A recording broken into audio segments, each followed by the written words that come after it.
Good evening, everyone. Welcome to the Zoning Board of Appeals public hearing of June 4th, 2026 at 6 p.m. This evening, we have Alex Wallach, Planning Director, as always with us. Is Lisa Rickmears on Zoom? Yep. Great. Environmental Consultant. Brian Stoller is here, our counsel. And representing the board is myself as Chair, Carol Zacharias, Orrin Glick to my right, Linda Munn on my far left, and Tom Kempner, the Vice Chair, to my immediate left. Joyce is not here this evening, but everyone else is. All right? With that, we're going to go ahead and get started. The actual third case on the list is a new wetlands environmental case, and we're going to take it first so we can accommodate scheduling needs. That is case number 3238, Nicholas Roy Hatton at 94, regarding 94 Boyson Road.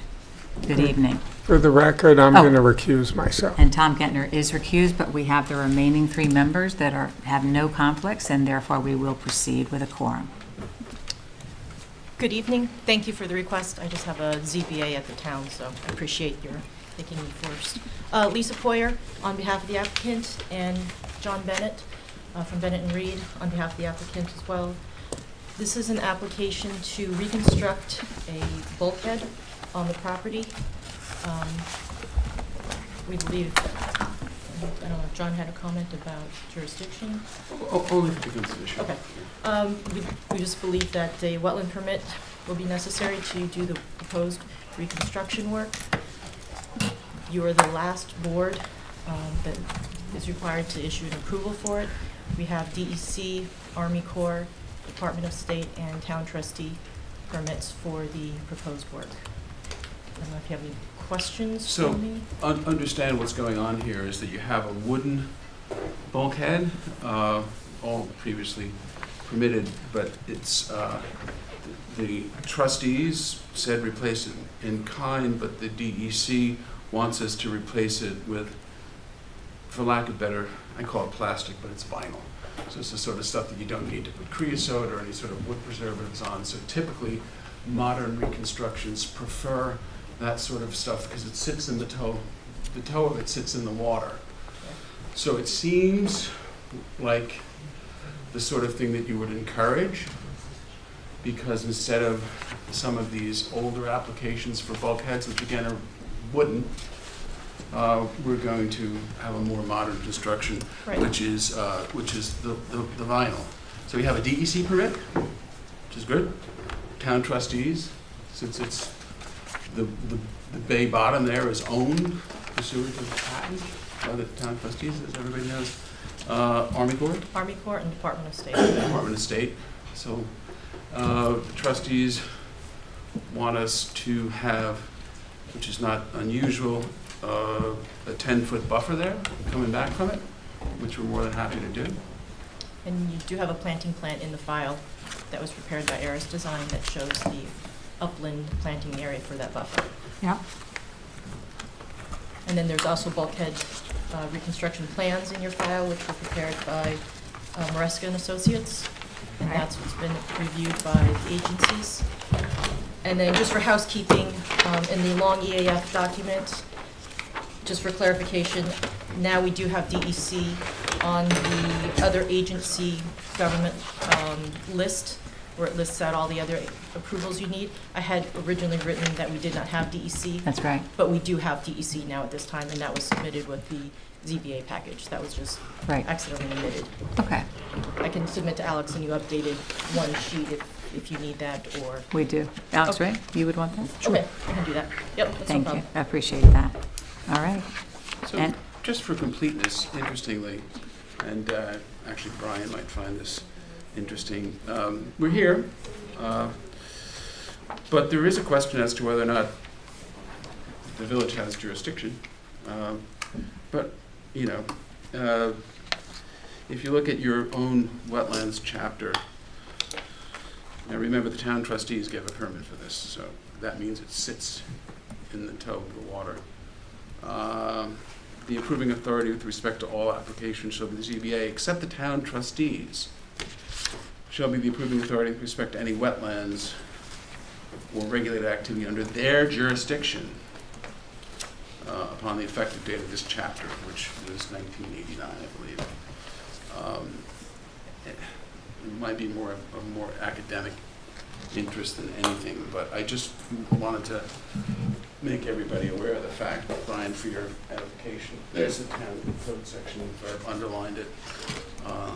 And the town rules and regulations at chapter A340 do, not surprisingly, just talk about something that's historically been known, which is the tidal wetlands include all of the inland creeks, bays, and harbors located from the Riverhead line to the East Hampton town line, including those areas within the incorporated villages. Because the fact that the villages were incorporated did not change the ownership of the wetlands line. So there's a trustee permit to do the work, town trustee permit to do the work, the DEC permit, the Army Corps, of the state. Rather than argue about it,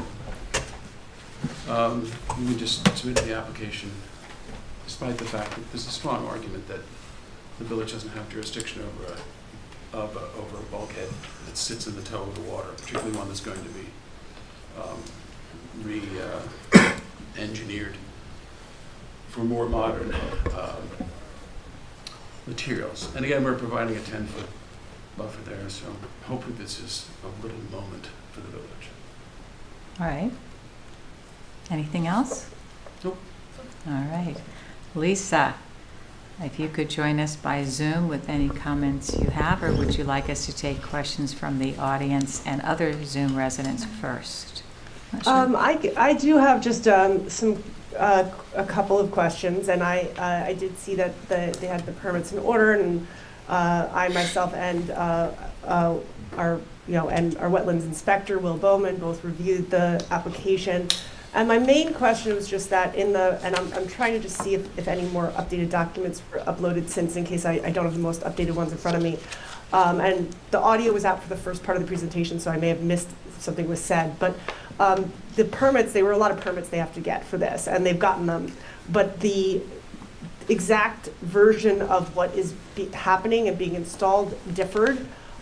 So I'm in the most recent DEC permit from some of the others. I just wanted to get clarification on what the current proposal is and how those are going to be reconciled. The current proposal is to do exactly what the DEC wants us to do, because that's the more modern material. So what we will do after this board issues the permit is go back to the trustees and ask them to change it from the wooden to the vinyl. To the vinyl, plastic to the vinyl. more updated. So that'll have to be amended, but amended only in some manner that I would think from an environmental point of view, everyone would think would be better. The town trustees said, replace it in kind with wood. DEC said, we want plastic. So figure we come here, after the DEC said, get the plastic from you, and then go back to the town trustees. And is it also, the DEC also was having you put that wall back from the actual bulkhead, Yes, correct. We'll make all of the permits match that, DEC. the DEC permit. DEC permit, yeah. Okay, so the DEC permit, which makes sense, they probably had the most demands. Correct. You match that, That's and you'll true. have to go back and work your way through the other permits. Correct. We again. figure it's a less intensive use and that the others would just modify accordingly. Yeah, I think it's pretty straightforward. The trustees are going to be, they're not going to care. They're going to be, okay, fine, you use the other material. It's not like we're asking to change anything No. that has any impact whatsoever, other than, I think, a positive one. DEC wanted, I keep on calling plastic, I'm sorry, it's vinyl. The DEC wanted that, we'll do it, and that's what we'd like the village to issue. And we'll go back and modify it with the trustees. But again, it doesn't change the length, the depth, the height, just the material. With the trustees. I don't think they're gonna care. They'll probably be happy. Yeah, I think that it's just to further record and to clarify, and understand which exact plan's being implemented and what the process is for resolving the discrepancies, and it sounds like there's a process that's recognized and that you're gonna adhere to, so those are my questions. The DEC wanted what I would consider the more stringent requirements, and we're fine with doing that.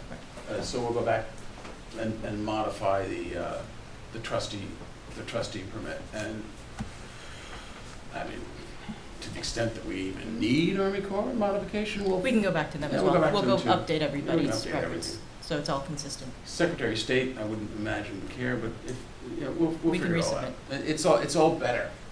I think you'll probably agree with that, Lisa. It's all better if you're using not stuff that leaches wood preservative things into the water. Also is less likely to cause any sort of invasive sort of things that can grow on wood but not on plastic. Yeah, and I think the DC also wanted to preserve that, the vegetation probably that it had established over the existing wall too, so. Correct. Sure, And we're not that's touching fine. that. We're not touching that. But we do have the 10-foot buffer And we're plan, but it's enhancing. very, very typical for the bulkheads. Okay. All right, So thank you. You've answered my question. All right, because of that, I have a question.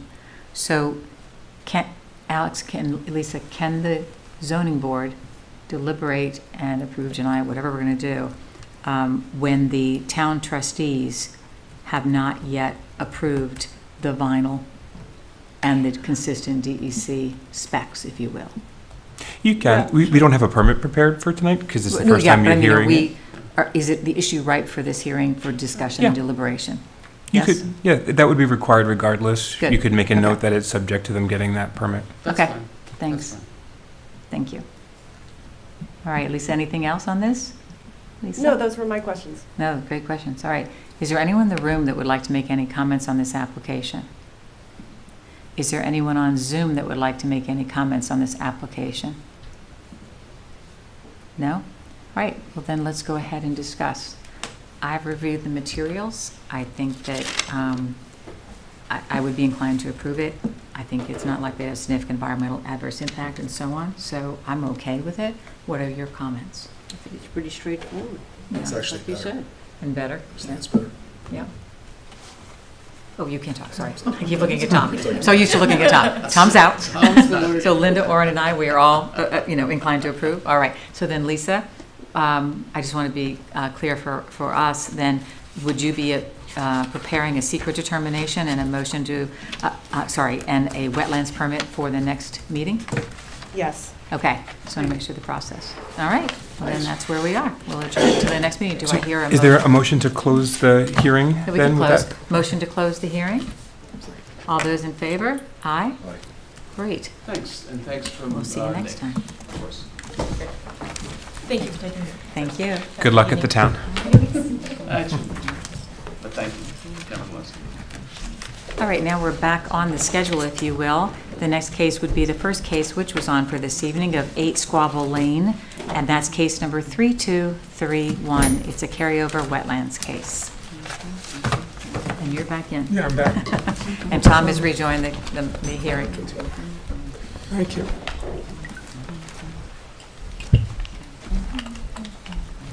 Good Okay, evening. you ready for me? Yes, sir. Suzanne Herman and consultants for the applicant, 8 Squabble Lane LLC. I don't think everybody was at the last hearing last month. That's here now, maybe not. But just to refresh your memory, it's a 2-part project. We're proposing a small catwalk, a fixed catwalk with no float at the end, 4 by 42.5 feet. It would be made with non-treated wood and open grate light penetrating decking.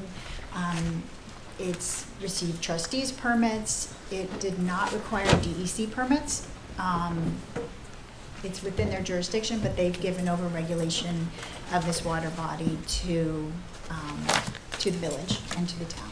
So we have all the other required permits for the proposed catwalk and also the Phragmites cutting that we're proposing, which is done in the method that's acceptable by the town of Southampton, even though we're not in their jurisdiction, and also the DEC method.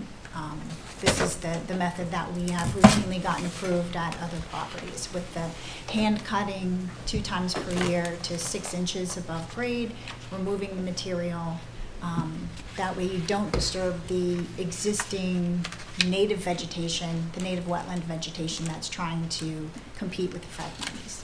So the idea is to outcompete the Phragmites and let the native vegetation thrive. I believe at the last hearing, Lisa, your company had, your associate had not yet been out to the property, and they were there Friday, and I understand that went okay, and I didn't know if there were any additional comments. Yeah, so he did make it out on 5/29, and one of the things, just to give context, the board might be sort of familiar with this property. I was when I looked at it and was confused for a moment because 10 Squabble had been in about a year ago for a path that actually went through 8 Squabble. So we have looked at this site for that path, and at that time issued the special wetlands permit, and because it was such a minor, landscaping modification, didn't really require anything. But I will say that at this site there is a very large lawn and a very narrow wetland buffer. And given there will be hand cutting those phragmites as is standard procedure for mitigating that, it would be appropriate here to consider requiring this an expanded buffer of maybe 25 feet to help sustain wetlands, native vegetation. As far as the dock itself is concerned and the proposal for that dock meets the specifications that we require of docks. I don't have a particular objection to it. I'm just highlighting it as in the past. The board has seen this as an opportunity there's been a series of applications, and it would be the opportunity to maybe have some additional buffer there that might actually help the success of that Phragmites cutting project. But I leave that for your consideration. So I have to ask Lisa, you would not recommend that be a condition precedent to proceeding with this case? It's simply offered for consideration and encouraged? Yeah, I mean, I'd encourage it given the large lawn and just knowing the practice in the past. But that said, and I think the applicant would make the case that, well, there's not a major impact they're doing now to be offset, as if they were constructing something and we were trying to offset an area that was going to be unvegetated. But it is effectively landscape lawn to the wetland boundary at this point. Okay. Right up to almost the water line. So that would be the comment. And I'd have to look, there might have been for the neighboring properties, which seem to occasionally have in common applications, previous, not on this site, but wetlands buffer requirements that could potentially be extended. So, yeah, so there was never a buffer requirement on this property. That's understood. Okay, just want to clarify that. At the last hearing, I did point out that this has been farmland previously. It's been cleared since at least 1930. So for the last 96 years, it has been cleared basically down to the water. And Alex requested that I print out and hand in the aerial photographs that I had referred to. So Alex, should I Was this submitted to the building department in advance of the meeting? Okay. Do you want us to take this in now? I'd rather it gets submitted so we can review it, but if you have it, I guess you can turn it in now if you for want addition. to look at it now, if you want to look at it later, I don't know if it'll change. We can look at it later. Another time.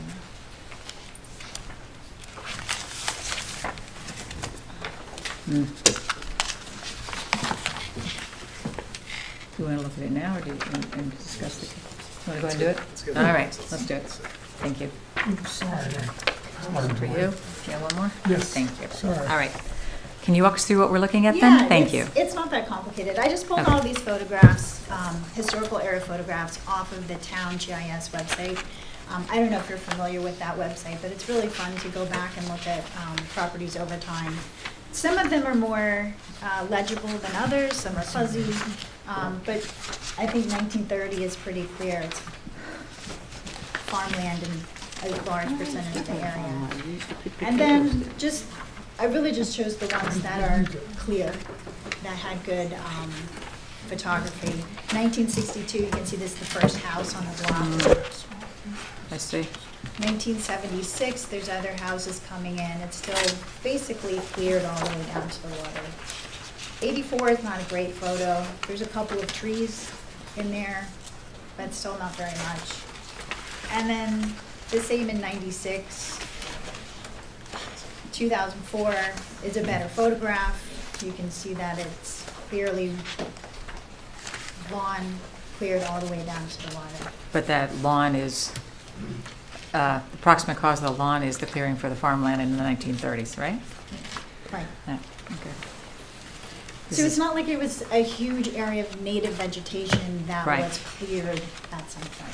And sometimes you can see there's a little vegetation coming back. But currently, the wetland line is 0 to 5 feet from the lawn. So, The so, farmer would have put it that way so he could grow more crops. Right, right. And, you know, it was the 30s. They were maximizing cropland as much as possible. And it's not mucky. It's not, a lot of times with, you know, you have the wetland line and then you have very saturated soils that extend beyond that, and people have tried to adapt that soil, that area into lawn. This is healthy growing lawn in its current situation. okay. Lisa, you have not had an opportunity to see these aerial photos. Did you? is- Oh, I'm not looking at them, I'm not able to see them on the screen, but I trust I can imagine what they're seeing. All It right. would make sense that the site was historically agricultural. One of the benefits of having, you know, a wetlands buffer between the water, there's many benefits to it, ecological, et cetera, but also just that manicured lawns tend to be fertilized and sometimes pesticides are used on them, and it just gives an additional area that's going to be unmaintained and untreated, and a little bit of a different additional space. 25 feet's not very much, but you know, that's part of the thought process in the law of trying to maybe restore some of that natural environment that would have been there before the land was maintained as farmland. And one of the things we discussed last meeting, which you could see on here, is since the house was built, the lawn has encroached on the wetlands a little bit there. You can see it's kind of been a gradual evolution over time. Were there any other kayak docks in the neighboring? Yes, I pointed them out in the last hearing, I don't remember the address. There's at least 3 or 4 ponds. In the papers. Just looking at the site wise, I can see it. Oh, okay. There's one right across from them. There's also one at 12, which is about the same dimensions as we're proposing. 12 squabble, 2 lots to the north. And there are 2 on the opposite side of the pond as well. So I believe there's currently 4 other docks on the lot. So is this an accurate encapsulation, given the photos you've just shown us, which is, by 1930, it was largely farmland, vacant, hence the swath of, you know, empty land, if you will. Later houses were added, but it was farmland. That explains that. And what the suggestion is to create that buffer is to take us back to the pre-farmland era, where there is a decent buffer to prevent, among other things, the runoff of the fertilizer for a beautiful lawn from getting into the water. Is that more or less where we are, Lisa and council? Yeah, the village has been built out. Many of the areas around, you know, what we would deem traditional wetlands have been developed, and it's been recognized by the code that it's beneficial to have those areas preserved. So this would be a measure. The site is no longer farmland. It's not a case where there's no lawn, you know, there's no recreational space. It's a very large lawn, very large, well manicured lawn. The neighboring property to that are part of that I think are under maybe similar ownership, because they sometimes come in as the same application. They do have buffer. The other ones on the Wickapog Pond do not. So it would be to restore a bit of the natural environment, to give a little bit of that buffer, and even if they were, you know, even without the restoration, if there was if you stop mowing to that, you know, 25 feet back, it would naturally, you might get Phragmites if you have them already, but most likely you would start to see the wetlands come back on its own slowly over time, because, you know, right now it's being mowed, so there's nothing that's going to grow there. And I think what you could see from the aerials, when the house was built, there was maybe like 100 or so feet of plant material there. So I don't think we're saying we have to go back to the pre-farmland era, but maybe, I think what Lisa's suggesting, that there could be more than what exists today. All right. Just to clarify, I don't believe any wetland would come back because that would require the hydrology and the soils there. But you would have native vegetation Right. that you would typically find adjacent to a wetland. Right. In that area. Yeah. Yeah, more like upper shrubland. Right, that- right. You would probably have, I don't know, the lawn probably would preclude very much native coming back on its own. But we are, it would be an attempt to improve the ecology Right. of the area, which has been hurt more and more over time.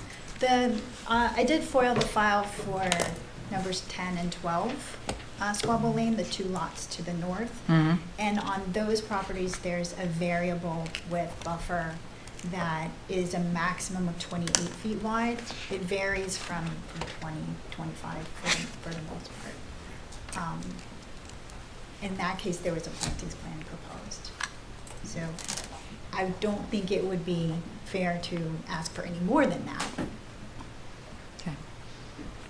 Well, I believe what Lisa's saying is she's suggesting it. She's not requiring it, Right. and I mean, the homeowners would like to avoid it. They like their property the way that it is. And I would make the argument that we're not mitigating for the construction of a new home. The home exceeds all of the setbacks, exceeds the wetland jurisdiction, so do all of the accessory structures. And what we're doing, proposing to do the Phragmites cutting, is actually a benefit to the environment. So you could make the argument that it's not warranted given the fact that we're not doing any activities that are in need of mitigation. understood. All right. All right, any other comments, Lisa? No, I think that's my main comment, is that, we've seen repeated applications now for this site. We didn't require, they did a nice little walk pathway with the last application, and we didn't require a buffer at that time. And I do think that it's an appropriate time to consider it. And I think it would be beneficial, some unmanicured native vegetation at minimum, even if it's not restored to actual active wetlands, but unmanicured native vegetation that could provide a buffer and discourage the mowing and fertilization right down to the water line. All right, thank you. Is there anyone in the room that would like to make any comments on this application? Is there anyone on Zoom that would like to make any comments? No? All right, so let's open up to the board for discussion. What are your thoughts on the application, and what are your thoughts on Lisa's suggestion for an additional requirement of unmanicured natural vegetation, 25 feet or so, in addition to what is already there? I'm for it. You're for it? I think it should have 20, 25 feet of natural waterside habitat. They grew potatoes there for 100,000 years, and that's sort of self-fertilized. But now you've got pesticides and fertilizer for lawns. And I think we should make every attempt to get it at least reasonably back to the way it was, with natural habitat. Okay. Tom and Oren, thoughts? I agree. I think having a bigger buffer will also help the quality of the water in the pond, which will benefit all the homeowners and other neighbors. And the fish. Yeah. Good point. There are probably no fish now. Well, we could put some fish in. Just think it's a reasonable give and take, putting in something, asking for something and getting something in return that's beneficial for everyone here. Yeah. Well, Personally, I'd really like to see the water be buffered from the fertilizers. That is a real concern for me, Me too. and so on. So I would agree with you for that reason. So, And I should mention that the code doesn't allow the use of fertilizer within 125 feet, I believe, of the wetland boundaries. okay. So the Yeah. other, Lisa? Well, I was just saying, the code actually doesn't even allow mowing down there technically, but if it's grass, they're going to mow. So, All right. that's another. All right, fair enough. All right, Do I have a sense that we're ready to that we've reached a consensus then? In favor of Sounds it? that way to I me. think so too. So with that, I think that we would like, Lisa, could you prepare a secret determination?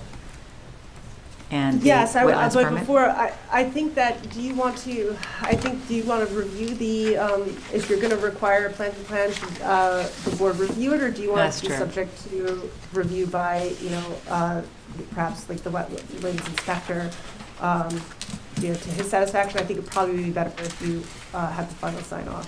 Yeah, all right. So they should come back with the proposed buffer for review and final approval, correct? Yeah. And then we go to secret. Is there any way we document. could just make that a condition of the permit? That's what she was just saying, and then the inspector could determine it, but she's suggesting that we go ahead and come before the full board. We take a look at the proposed vegetation and make sure it's satisfactory to Lisa as an expert and others. Sorry.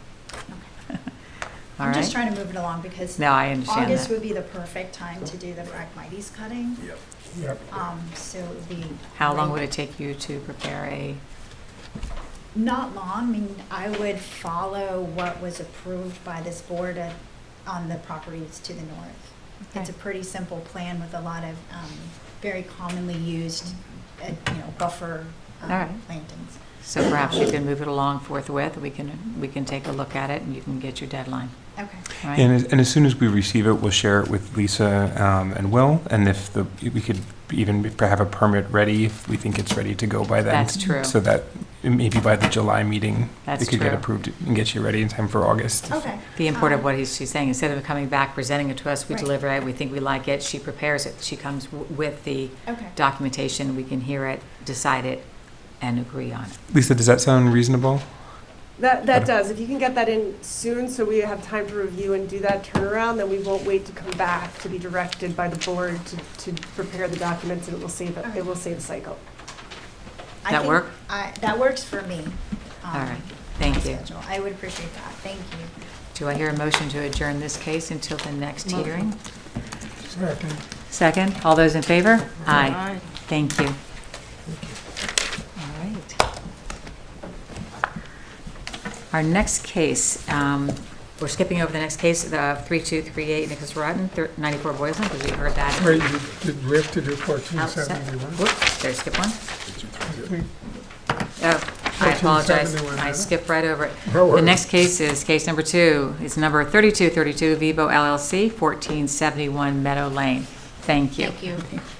Good evening, Board. My name is Denise Shern. I'm an attorney at the Adam Miller Group, here tonight on behalf of the applicant. We were here at the last meeting for this driveway gate that needs a natural resources special permit from you. And at the time, you wanted Lisa to take a look at it and actually come back with comments for you on it. Right. So I don't really have that much more to say, other than that's where we sort of left it. Other than what are the comments? Yes. All right, Lisa, have you had a chance to do the review, and what are your thoughts? Yes, and as anticipated, so this site we have looked at previously. In fact, I'm just trying to make sure I grab the correct documents to refresh my memory here, because there are 2 files under this name. This was the property that we had previously reviewed that had the dock application. It's very it's a developed lot that's pretty much the entire lot's within the wetland setback, and the entire development therefore is within the wetland setback. What they've come to now for us is to install a driveway gate, which is within that setback, but is next to the driveway and next to the road, as far as you can get, kind of out of the way, and obviously the appropriate location, which is on the driveway.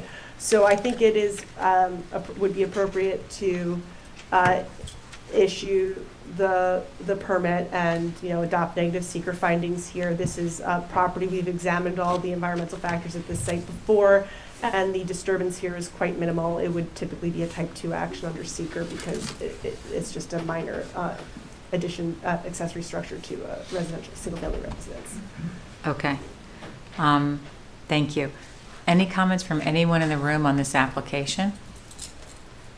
Are there any comments from anyone on Zoom in this application? No? All right.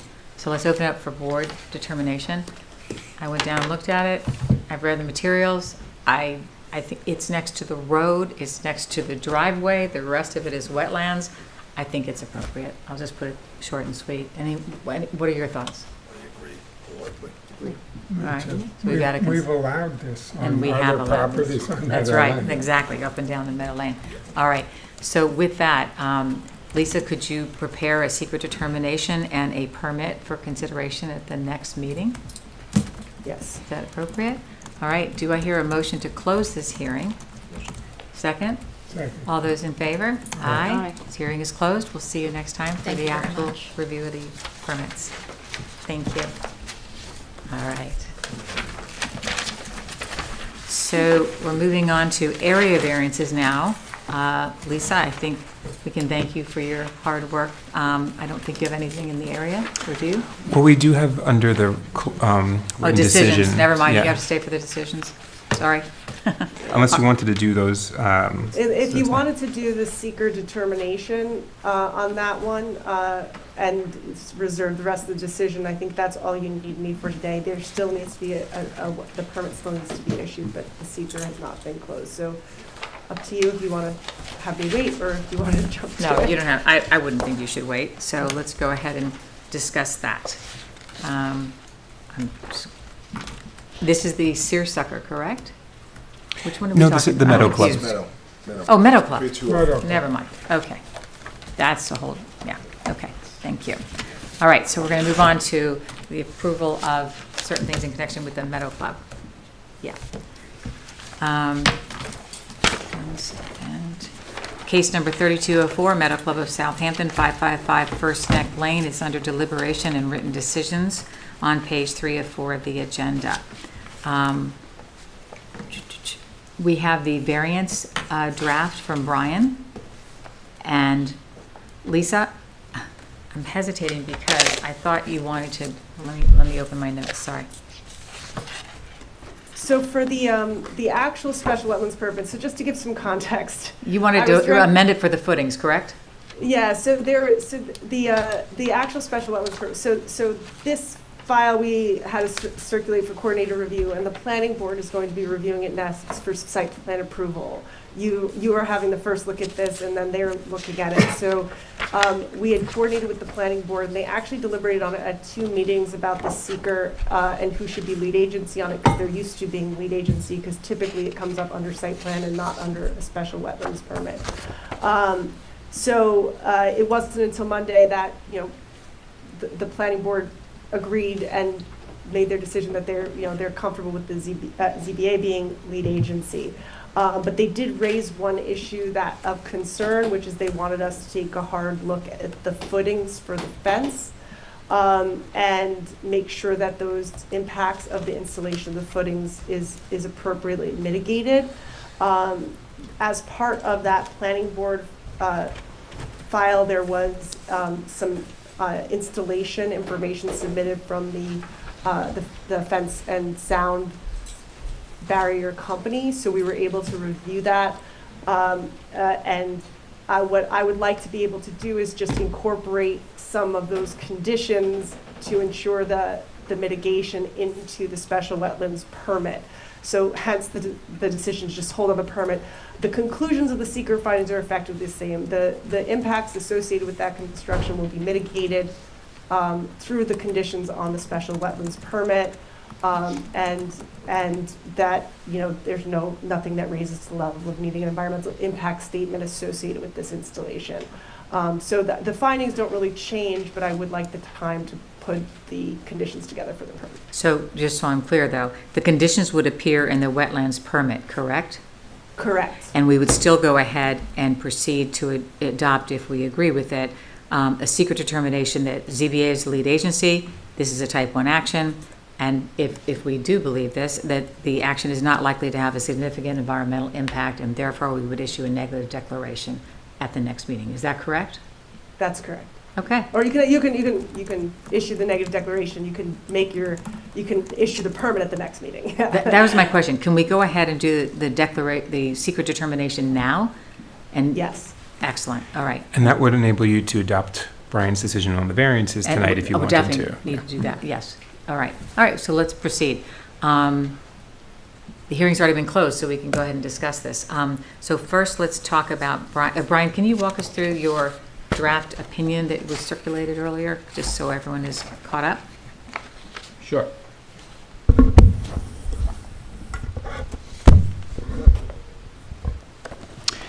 So the applicant asked for, in addition to the wetlands permit, asked for 6 variances. Having to do with lot coverage, building size, building height, and an additional court beyond that which is permitted. So the decision identifies each of those, walks through each of the 5 factors, sets forth a rationale for why it is that the variances are appropriate in this instance where the work is being done in the interior, far from any residences. They're taking into account mitigation measures, including drainage and acoustic buffer, some other elements, and they're dealing with the sound, both with the sound and with the view in terms of what they're proposing. So it minimizes any potential impact on the neighborhood. So there's no it's not an undesirable change in the adjoining residential neighborhood. It's not substantial because, again, same thing. They're putting this all in the interior. It's the buildings are much less in terms of lot coverage than the actual courts, which cover the majority of the lot coverage, and they're already non-conforming both in terms of use and in terms of size. So what's being done is not substantial. And same rationale for the lack of an environmental impact. It does identify the self-created difficulty as theirs, but that in and of itself is not sufficient to warrant a denial.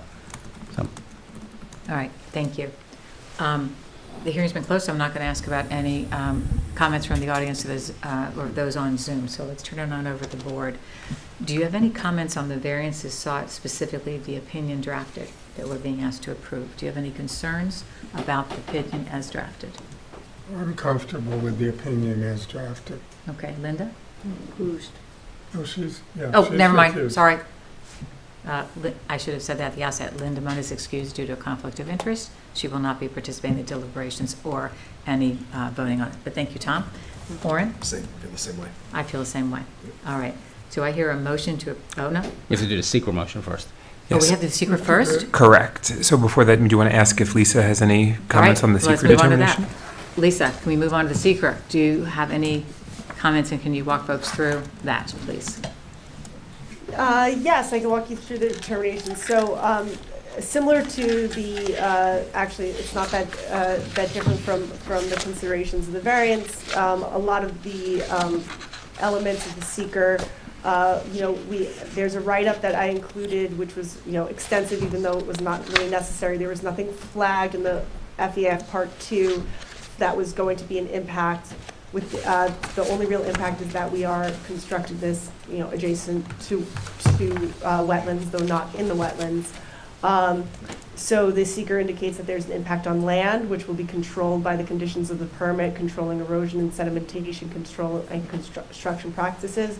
That after the construction is complete, the site will be stabilized and restored, and that the additional area, where there's disturbance within the wetlands buffer is going to be offset by a new vegetated wetlands area that's going to replace a sod garden that's currently on site, so a benefit to the wetlands setback area. There are no geological features on site. There's no work happening within the surface water. The site is existing, so even though it's in a floodplain, there's no new construction or other than a minor expansion of the garage happening within that, and it will all be compliant with code. There is we did look at all of the mappers that are available from the state on different species that could be on the site, and while some are indicated to be in the vicinity, most of those they're all effectively beach species or the bats, which only dwell in trees, and we're not affecting any of those environments on this site, so they're not a concern. The As far as the aesthetic resources at the site, there's really no impact to any scenic resources because they're not in the area vicinity of one. And the visual impacts of the construction are pretty much going to be contained on the site because of the nature of the large setbacks and its location. So overall, you know, the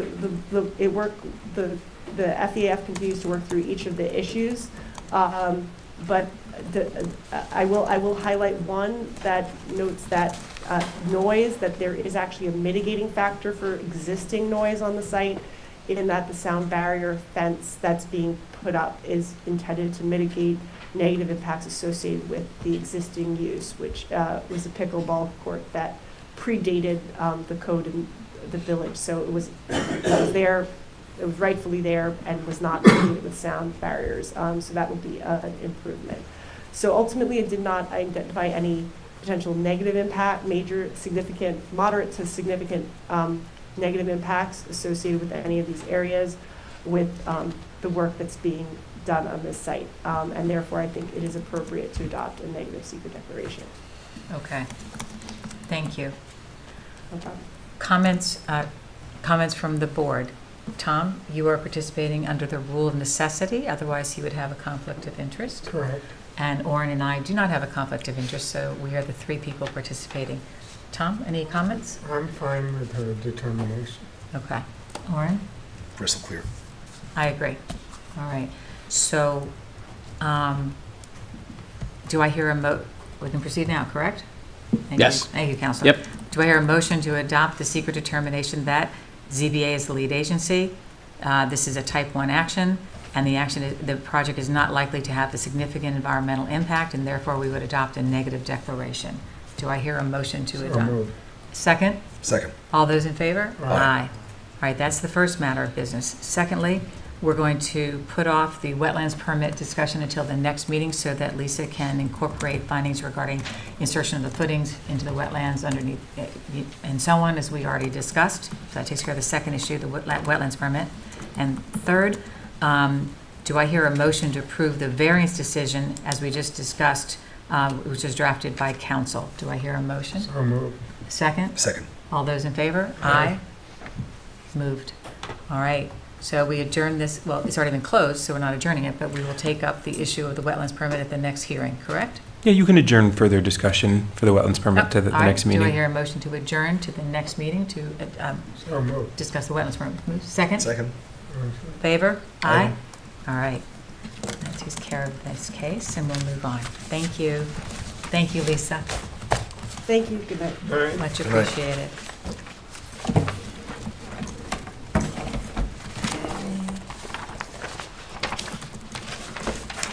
Okay, so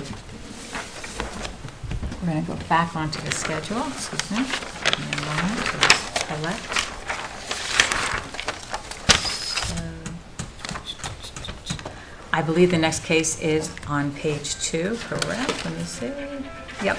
The next case is the case 3215 Hamptons HDA 116 North Sea Road.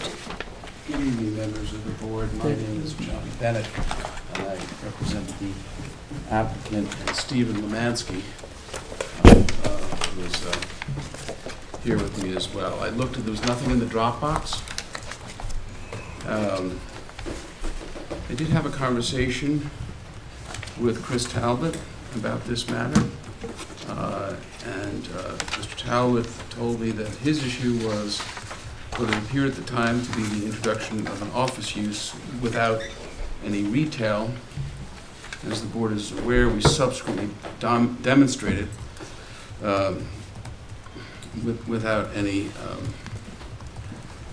other contrary facts that there was a retail beverage use at the premises. Mr. Talbot noted, and will inform the board, he said to me that subsequent to his initial finding about the concern about the retail use being totally moved out and an office use, he didn't add anything to the record. So, so again, we subsequently demonstrated that there was a retail beverage sale in there, and that's been unrebutted. I testify not only as a fact witness, which I can in an administrative case, as opposed to a court, but I'm going to talk to you about a couple of things, which one of which is candidly as an expert based upon my years of representing the town, being the chief legal counsel of the town of Southampton from in 1988, 1989, and 1990, and also my expert knowledge of the village of Southampton and the town of Southampton code changes in the early 70s. To my knowledge, the 18-month abandonment clause has never once been used in the history of the village of Southampton or the town of Southampton. Candidly, I challenge anyone to show me that it has. This clause, it's the same clause that you find in the Southampton Town Code from about 1972, was introduced at the same time as the amortization clauses in the town of Southampton. Now, you know, if you have a pre-existing non-conforming use, they're constitutionally protected. The only thing that a municipality can do is, which has been upheld, is they can enact what's called a amortization clause, which says you can say to the owner of the pre-existing non-conforming use, you have a certain amount of time to amortize out your value, in the property. And usually those things are, they're rare, because usually what happens with those is you get extended court challenges based upon what the actual value is. That's what happened indeed in the cement factory in West Hampton Beach. These are both the 72 codes, 73 in the village, 72 in the town, and by the way, 73 until 73, these retail uses were legal in the where this property is located. Thus, the pre-existing, thus the certificate of occupancy for this property, which talks about a retail use. So it was clearly was introduced before the code change in 73. But back to my exposition about what these code sections, in terms of the 18-month time period, were all about.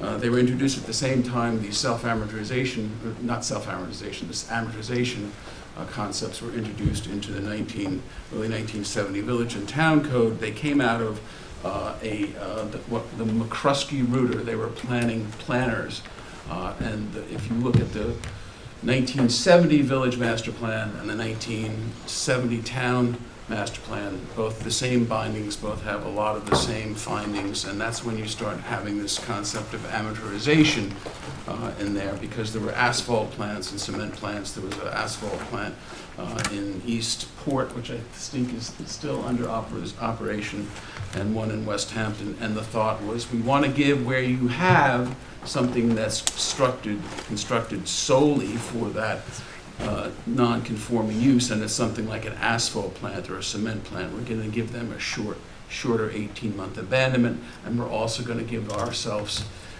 the ability to require those on a vote of usually the village trustees or the town trustees to amortize out the use.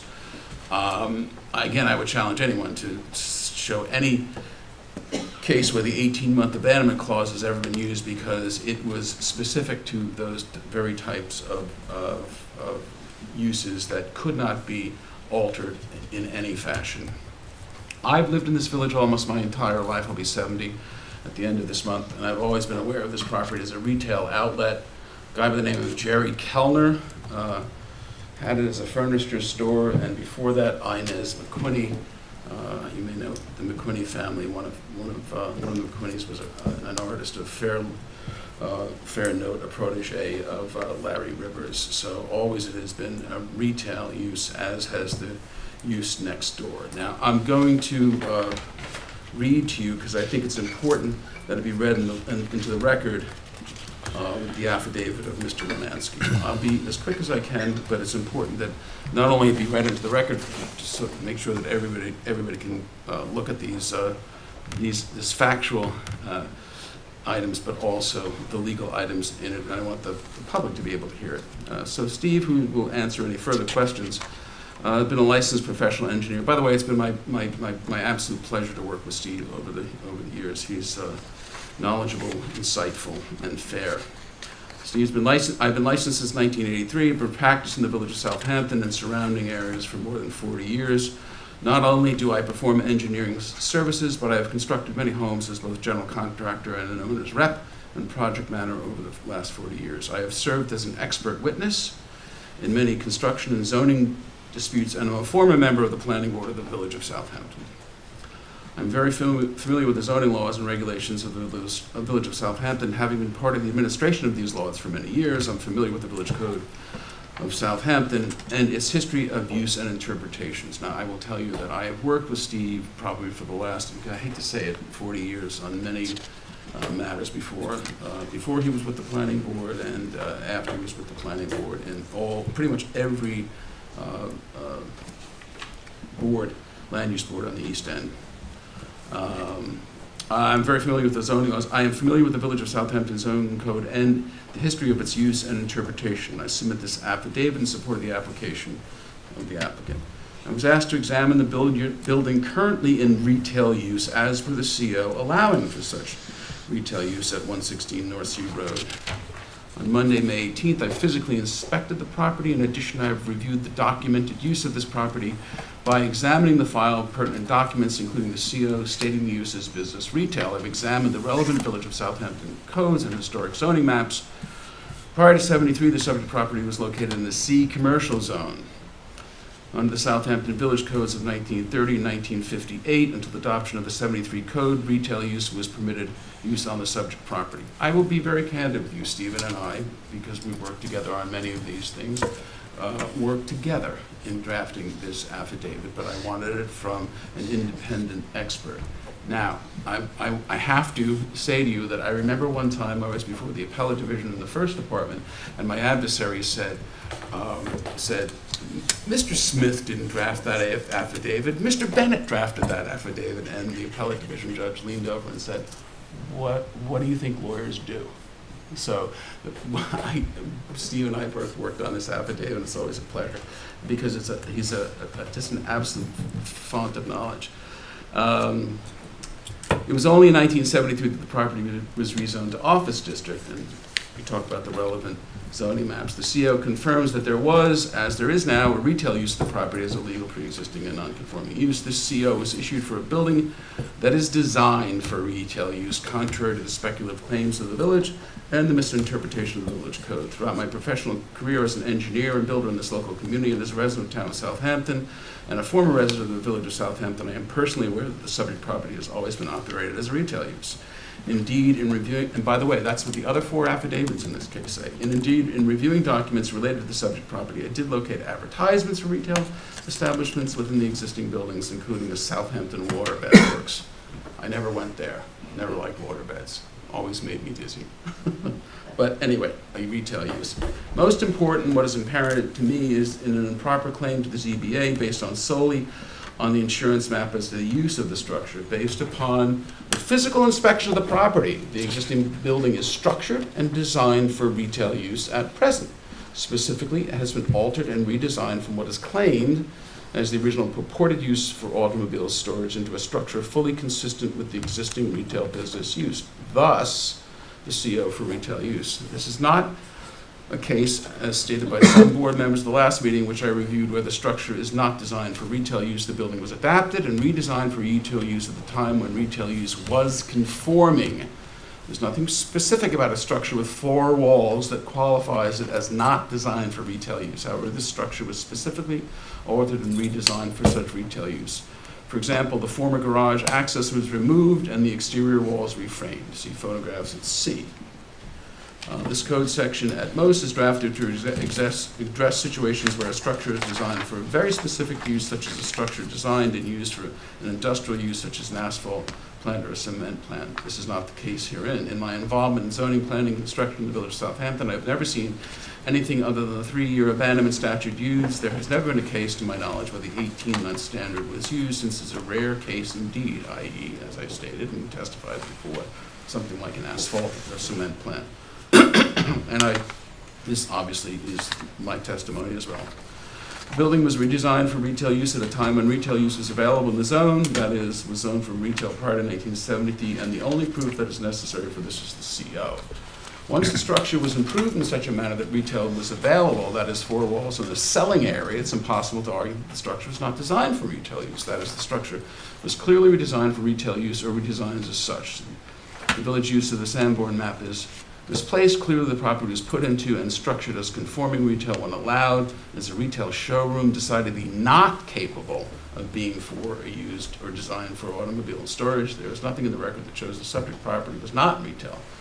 Prior to 1973, this is the clear and absolute burden of the village, which is true. Now, the other thing that I have to say, what I have been mystified about is why would you want to press this issue? Everybody knows that there is a glut of office district buildings in the village. This is a retail, pre-existing, non-conforming retail use, thus the certificate of occupancy, that is very nicely sandwiched in between the Red Horse Market and the house to the south of it. Time and time again, there have been attempts by the village to actually change some sort of change the zoning along that corridor to allow retail uses again as they were, because it really has, and if you look at it, look at that corridor, all the retail uses that are there. So from a policy point of view, it doesn't make any sense. It's just going to be sit there as something, as an office use. No one's going to use this for an office. It's designed for retail use. I just don't understand, even from a policy point of view, let alone the fact that there's nothing factually. The only facts in the record are facts that are supportive of our position. So with that, Steve is here to answer any questions. I don't have anything else to add. I'd ask that you close the matter and make a determination. All right. Any other comments? Nope. All right. Does anyone in the audience have any comments on this particular application? No? All right. Is there anyone on Zoom with any comments on this particular application? No? All right. With that, do I hear a motion to close the hearing as suggested so we can deliberate? Second? Second. All those in favor? Aye. All right. Thanks a lot.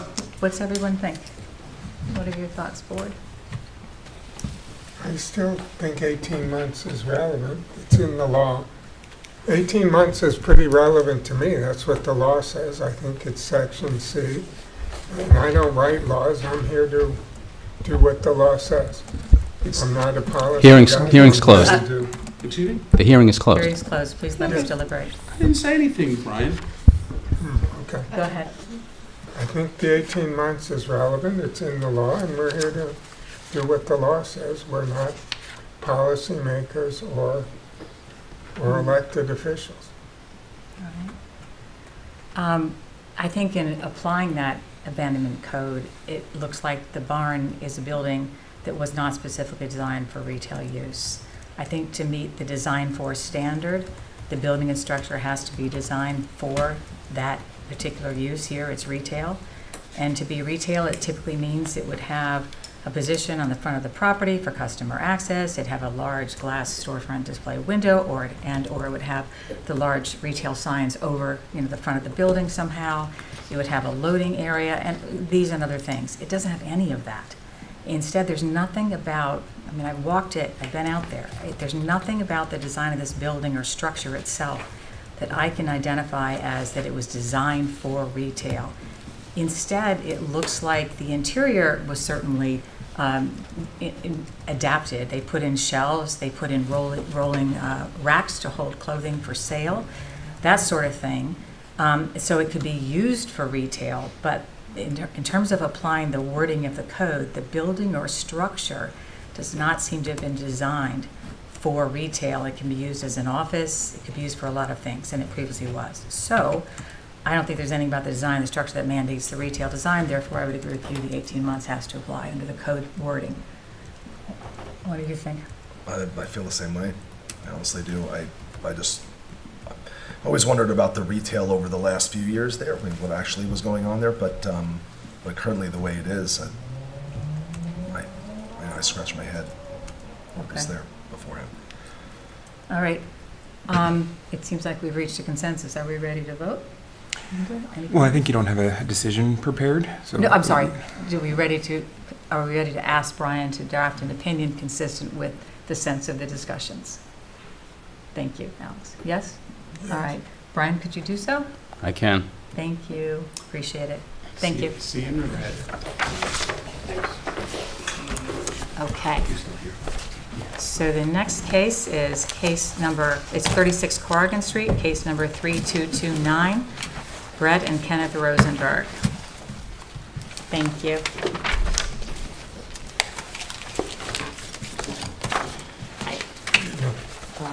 And you'll remember this case was re-advertised with some additional variance relief, so it'll appear differently on the agenda than you previously saw. Right. All right. It's rear yard variance now, right? Sorry? Rear yard variance? Level. Front and rear now. Right. Mhm. Previously front, now front and rear. Correct. Okay. And we have received letters this evening? Oh, We just received the affidavit of posting and mailing. all right. Thank you. I think we got 3 letters. And we got letters, yeah. Are you aware that we received letters I am. from residents? Okay, I just want to make sure because they just came in. I submitted some as well. Okay. Lisa Zaloga, I'm the architect for the applicant, for the Rosenbergs. If you remember, we were here originally, I guess, in April, to discuss adding on to 36 Corrigan Street, which is a relatively oddly shaped lot that has kind of a flag lot that heads off of Hill Street. There's a pre-existing non-conforming residence on there that's a one-story house that's had some modifications done to it over the time, but it's a little odd. It's a U-shaped house, one story. So we came before you asking for some front yard relief. Now, the odd portion to the project is that about on our north property line is where the setbacks would change from what. Can we see that on the, I don't know. is there a way to see it on the screen? I can drop it. There we go. Thank you very much. Not in the way. So our front yard setback for this piece of property is actually supposed to be 60 feet, whereas all of our neighbors to the north of us are only required to have a 40-foot front yard. The existing house currently has a 35.6-foot setback. Combined with that, our rear yard setback makes it so that the only buildable area on this property is about 8 feet deep by 63 feet wide. Meaning that pretty much anything that is done on this property requires a variance from this board. When we were here previously, we were asking to create a front-facing gable that faced the street, and that was it was mentioned that that might be a little too massive for the street and the proximity to Corrigan Street. So we have redesigned our front elevation and changed it from a front-facing gable in the middle that had about a 26-foot high ridge, and we have reduced the house down to what would be essentially a 1.5-story house in the middle, where the roof line comes all the way down to the first floor ceiling joist, and created 2 smaller gables at either end with a shed dormer in between. And what that allowed us to do is it reduced our overall height of the house by about 1.5 feet.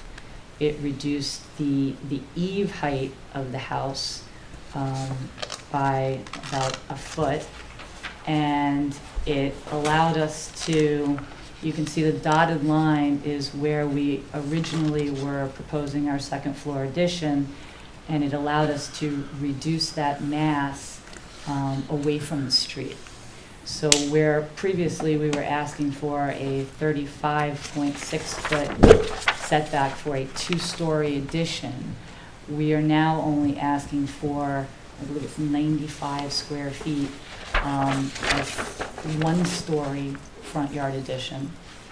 The That little roof on the first floor is already pre-existing, right? Yes. a portion of it is where that bay window is, and we're looking to, right now, there's kind of a bay window in the front Yep. here, and we're looking to kind of extend it across to the south and to create that roof line on the north side that would be a covered porch.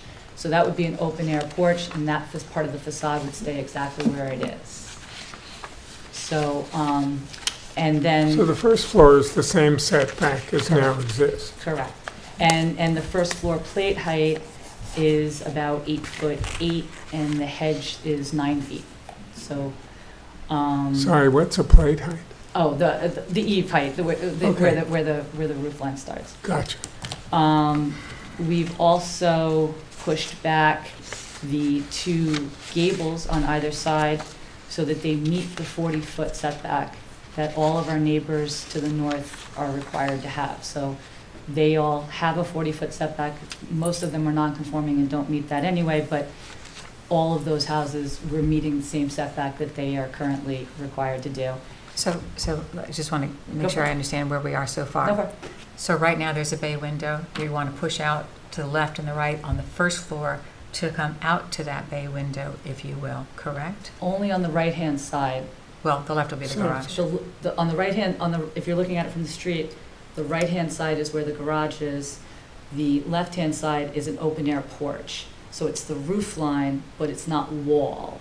Oh, I'm with you, but I just mean, you will be Yes. pushing out the Correct. roof line on one side, the garage on the other side, Correct. but it's all going to come across flush with the Correct. current bay window protrusion, correct? Correct. And then on the second floor, it goes back to the 40-foot Correct. setback that would be required for them had they not had the flag lot on Hill Street, which creates other complexities, but we're not going to go through that right now. Correct. I'm with you. All And, right. and that 40-foot setback is only the two side gables.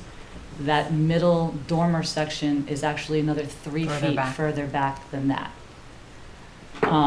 Now, when we were The here, thing on the right, it looks like a garage door in that rendering. Oh, I thought it was a window. no, that's a Okay, garage now, door. sorry. Garage. So the other aspect of this is that when we were asked to push our second floor mass towards the rear of the property, like I said at the time, that actually pushes us into a rear yard setback. Hence the reason that we had to renotice and repost, because now, as opposed to just asking for the front yard variance, I have to actually ask for a rear yard variance. The odd part of that is that even though I'm completely within the U, I actually still need 1.5 feet of front yard variance for that portion that's behind the house. So it's kind of a silly request, but that is in fact what it is. So at the end of the day, it's about 95 square feet on the first floor. That is really non-conforming to anything else that any of the neighbors to the north of us have. And I did also submit a copy of the basement floor plan that you had originally asked me why I couldn't push the garage further into the house. And I explained to you that there is in fact a small portion of basement and the mechanicals in that wing of the house, and then the rest is crawl space. And so we're lining up with that wall. Obviously, our goal is to not knock this house down, we've also gotten rid of the second driveway entrance that we were originally proposing, because there seemed to be some comments about wanting some grass and not have so much driveway. So we're removing the entire basically existing driveway that is over there on the north side now, and we will just have one driveway entrance. We can accommodate our cars, in front of that and to the side, but it will allow us to hedge off more of the property and make it more lawn.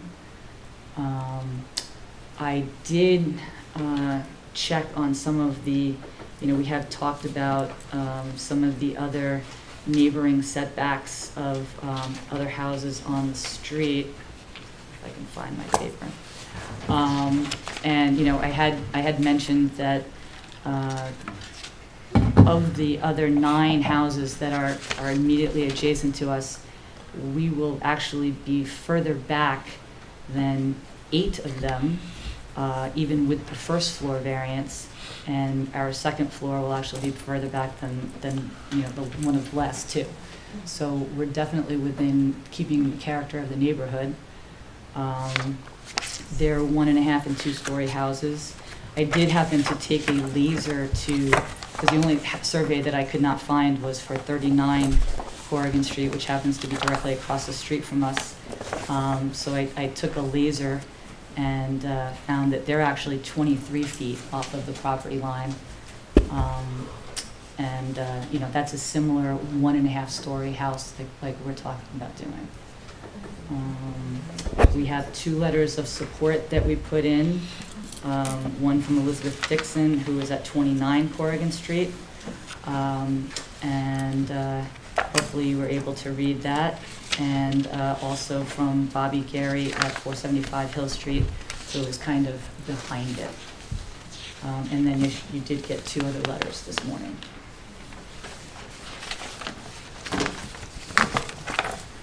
All right. Thank you. Appreciate it. Any comments from anyone in the room today on this application? Yes.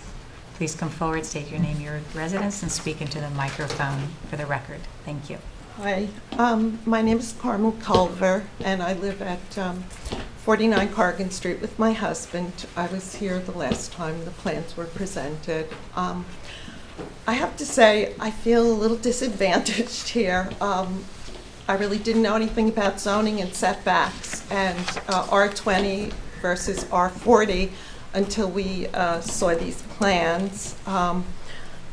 I think I understand now this house is R40 because it's part of the Hill Street property and it has 60-foot setbacks, and all the R20s have 40-foot setbacks, correct?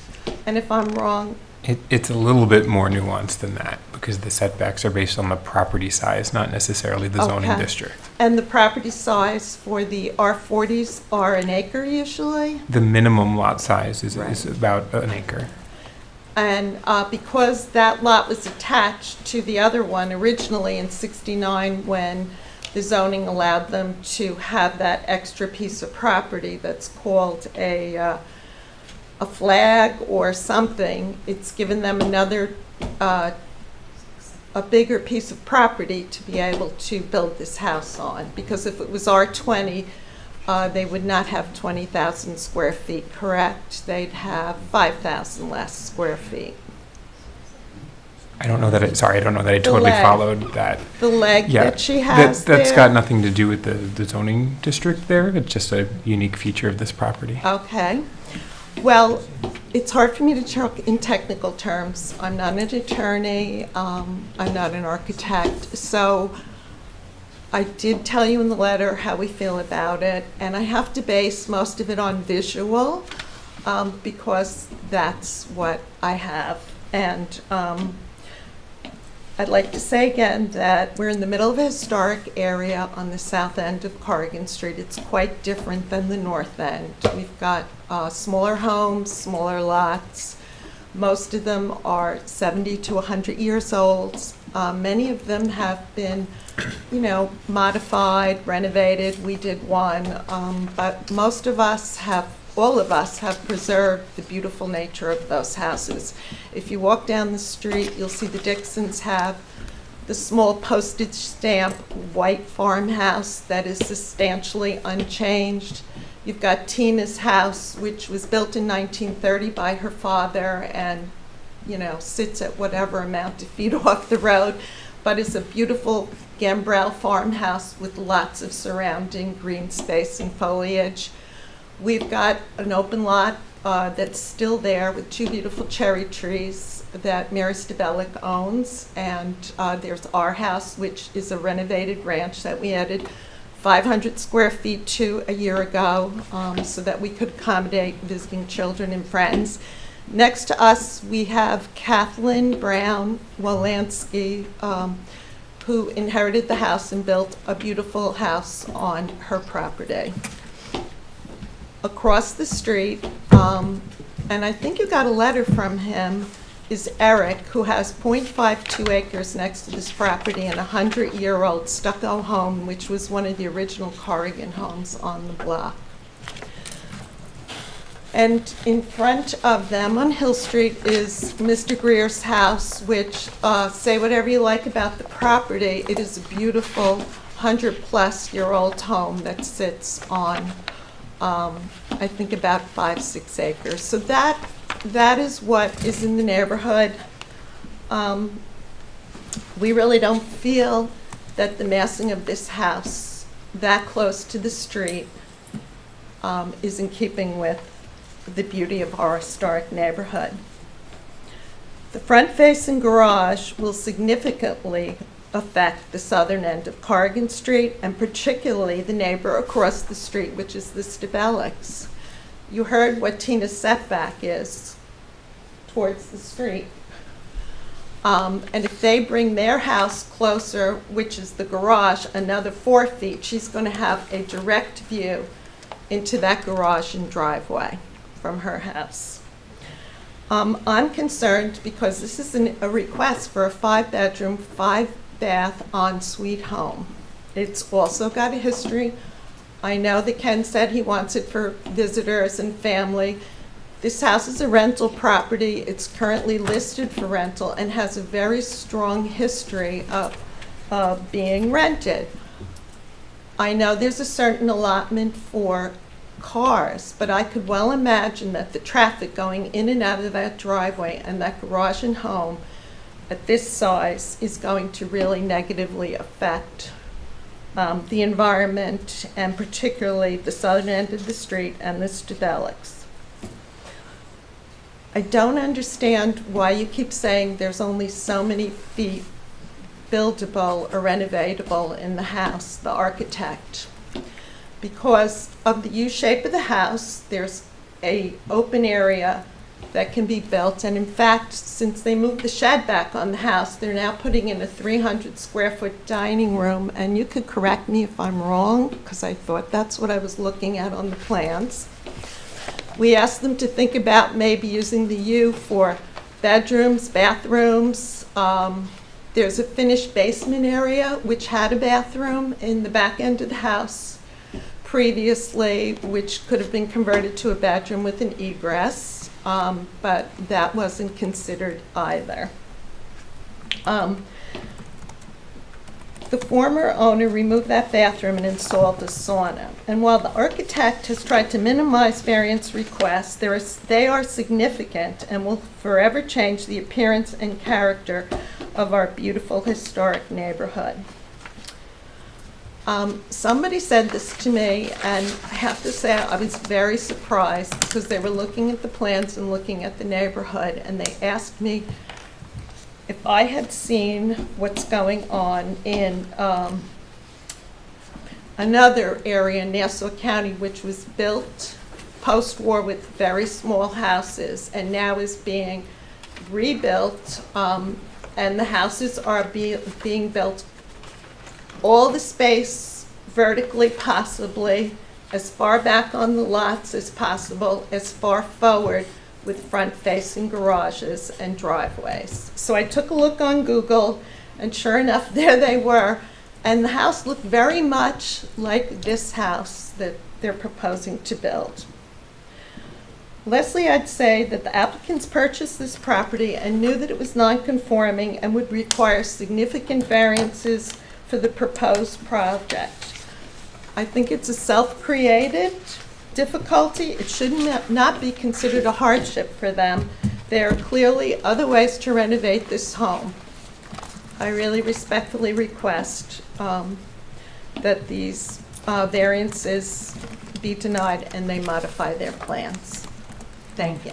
Thank you very much.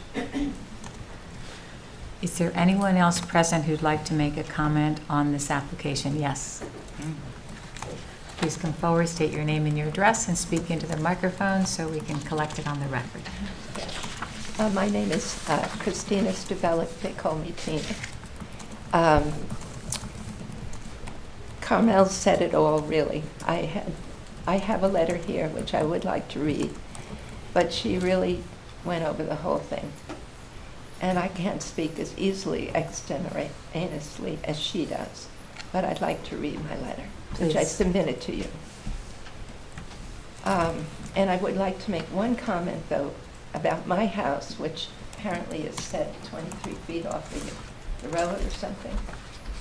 I hope you went back to my house, because I have back to my footing, because I have a huge rhododendron plant that was supposed to be a miniature, and I'm going to deal with it at some point. And my father had a big backyard garden. You did that in the Depression, and afterward you made sure you had something to eat. So maybe that's why he built it there. I don't think there was zoning at the time. I don't know what was going on. Anyway, there is nothing in the original file at the Village Hall to give any insight into how the plan of the existing house at 36 Corrigan Street was arrived at. Now, 57 years later, it is causing a real problem. The character of the neighborhood would most definitely be changed by a 3,400 square foot house in the historic district on the south end of Corrigan Street. It really should be on the north end of the street, on a bigger lot, to blend with the houses of similar size. All the houses around 36 Corrigan Street property are older and of less mass and more in keeping with the historic district.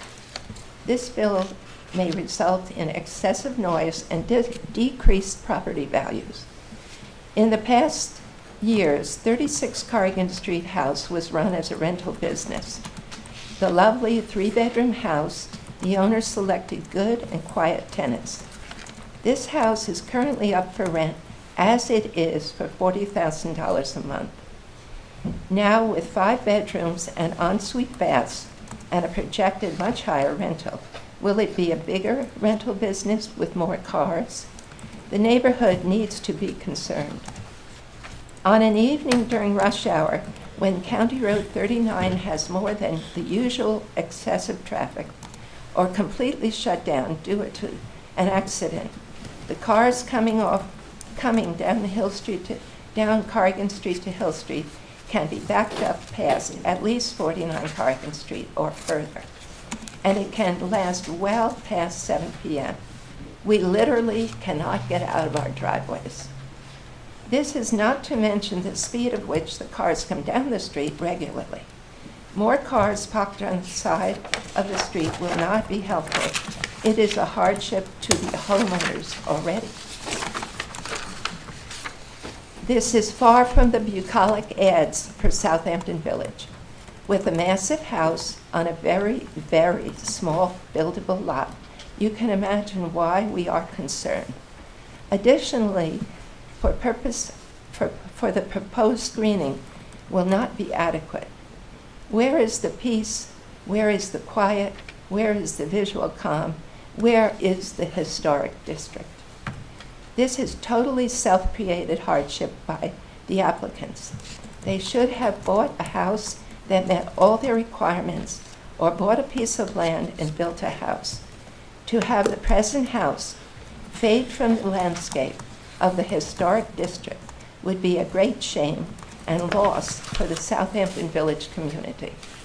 And I just want to add one thing. they did cut down a 12-foot privet hedge to 9 feet, and they thinned it. And all winter long, I have looked at this house, because it's done. It is a beautiful house. I feel that the design of the front of this house is brilliant. It's not appreciated maybe because of when it was built.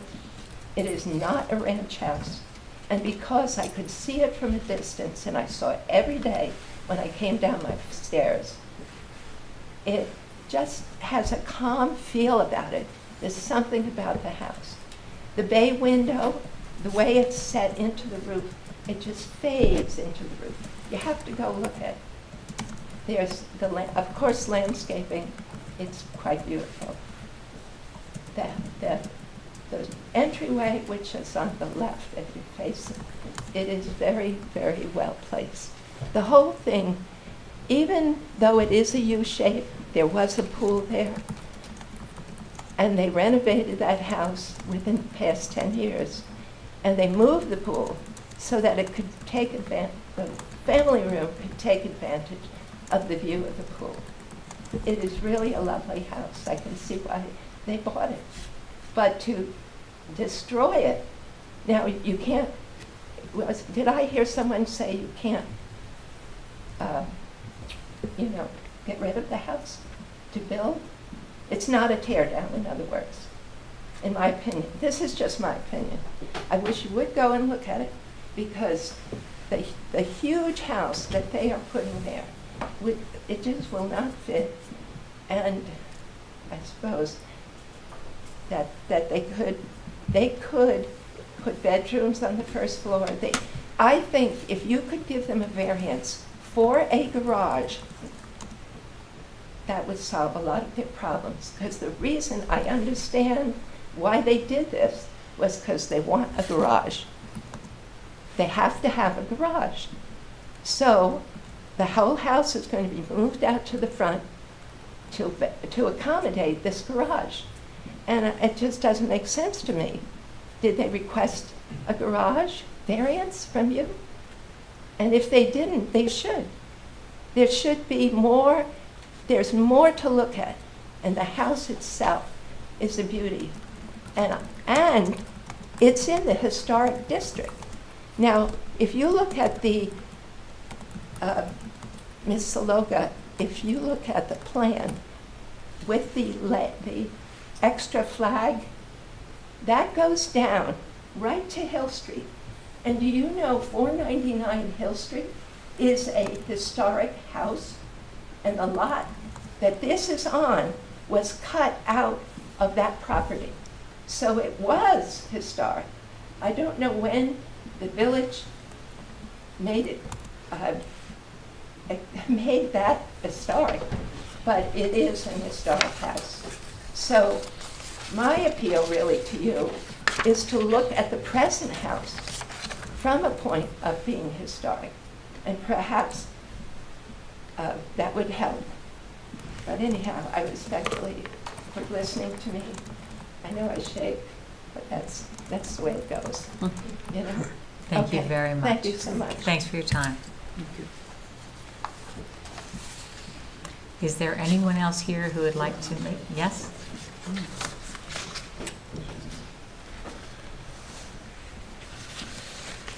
Good evening. Hello, good evening. Can you hear me? Yes. Mr. Warwick, I have a question for you. You were saying that that strip of land has no bearing on the property? It's part of You're counting it as 20,000 square feet? It's part of the property that this... Yes, okay. Yes. So now you're putting a big piece of property on really only 14,000 square feet. That other piece is out in Hill Street. That's useless. That's for nothing.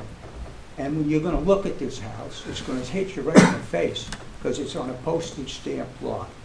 And I'm against it totally. All right. And also, the screening, the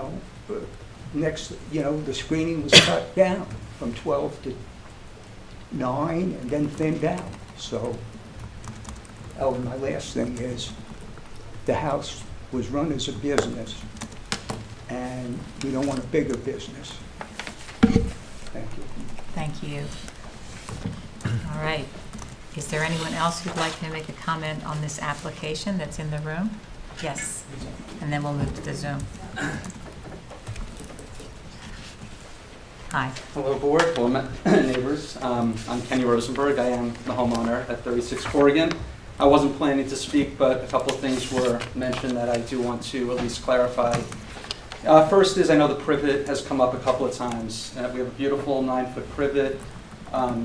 When we bought the house, our landscaper, who many people on the block use, suggested that it was too wide, it was too tall, it needed to be thinned out. I think it was neglected over time, so the privet could grow again. If that's a problem, we will let it grow, but it wasn't meant to demolish, sort of the streetscape or the greenery that's associated with the property. It was just a recommendation that the privet was too wide. When we would come out of the driveway, it was dangerous because we couldn't actually see around the privet. So, the landscaper had agreed, let's thin it out. It hasn't been done in a while, and it's 9 feet tall, which I think is still plenty of height, and it is starting to grow back now that it is springtime. The other thing that was mentioned is that, and it was mentioned in the April meeting as well, which I took a little offense to, that we're house flippers. I think I mentioned in that meeting, we're a nice family. We've been looking to live in the neighborhood and move to the neighborhood for many years. We're not flippers. We're not in the business to rent the house. It is on the market for a rental just for the US Open. Just because it was a rental property in the past, that was what the homeowner had done in the past, but that's not our plan. Our plan is to use the house as a family home for the use of our family. And it's not going to be a rental house the way it was categorized with traffic, and it's just a rental property. That is not at all the intention. It is a family house, and we have 2 teenage daughters. My wife and I, we've got an extended family as well. That's, that we're looking to, enjoy the house as a family. All right. And then, I guess the last thing is, I think that we tried to be very respectful of the comments from the previous meeting in terms of the plan and working with Lisa to try to come up with a design that we thought was tasteful.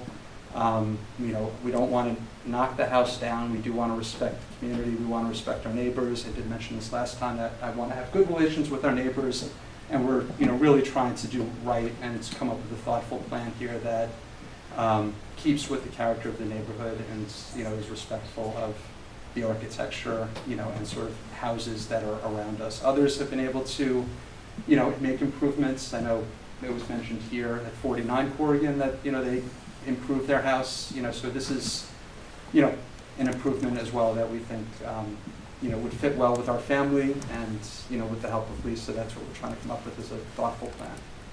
All right. Thank you. Okay, thank you. Comment from the audience? Can I make one more comment? You need to please? speak in the mic, and again, for the record, show your name and your address. For the Yeah, record. hi, it's Carmel Culver again at 49 Corrigan, and I'll just make this very brief. We did improve our house on 49 Corrigan Street. It's the ranch my husband grew up in. We completely renovated it, gutted it, finished the basement, put 2 bedrooms and an ensuite bath, not ensuite, a Jack and Jill bath down there. So when children visited and family, there was a place for our sons and their children to sleep. Our total addition was 500 square feet, a small pool house, and we were under the R20 allowable GFA, I think is what you call it. It sits beautifully on the property. There is, vegetation. We do have a front-facing garage like many of the properties, but all of our front-facing garages are down, most of them 60-foot driveways sitting on the back of the property. They're pre-existing. I didn't mention this before, but I'm just wondering, is there no way to get a detached garage on this property with a variance instead of having that front-facing garage? I know there's a pool at the end of the left side of the driveway that they put in, but couldn't you get one on the left side of the house? couldn't you run a driveway on the other side, the right side, where they currently have the built-in garage, and they have a little shed back there, maybe get a garage back there? I think there are other ways that are possible without having that front-facing garage right off the street.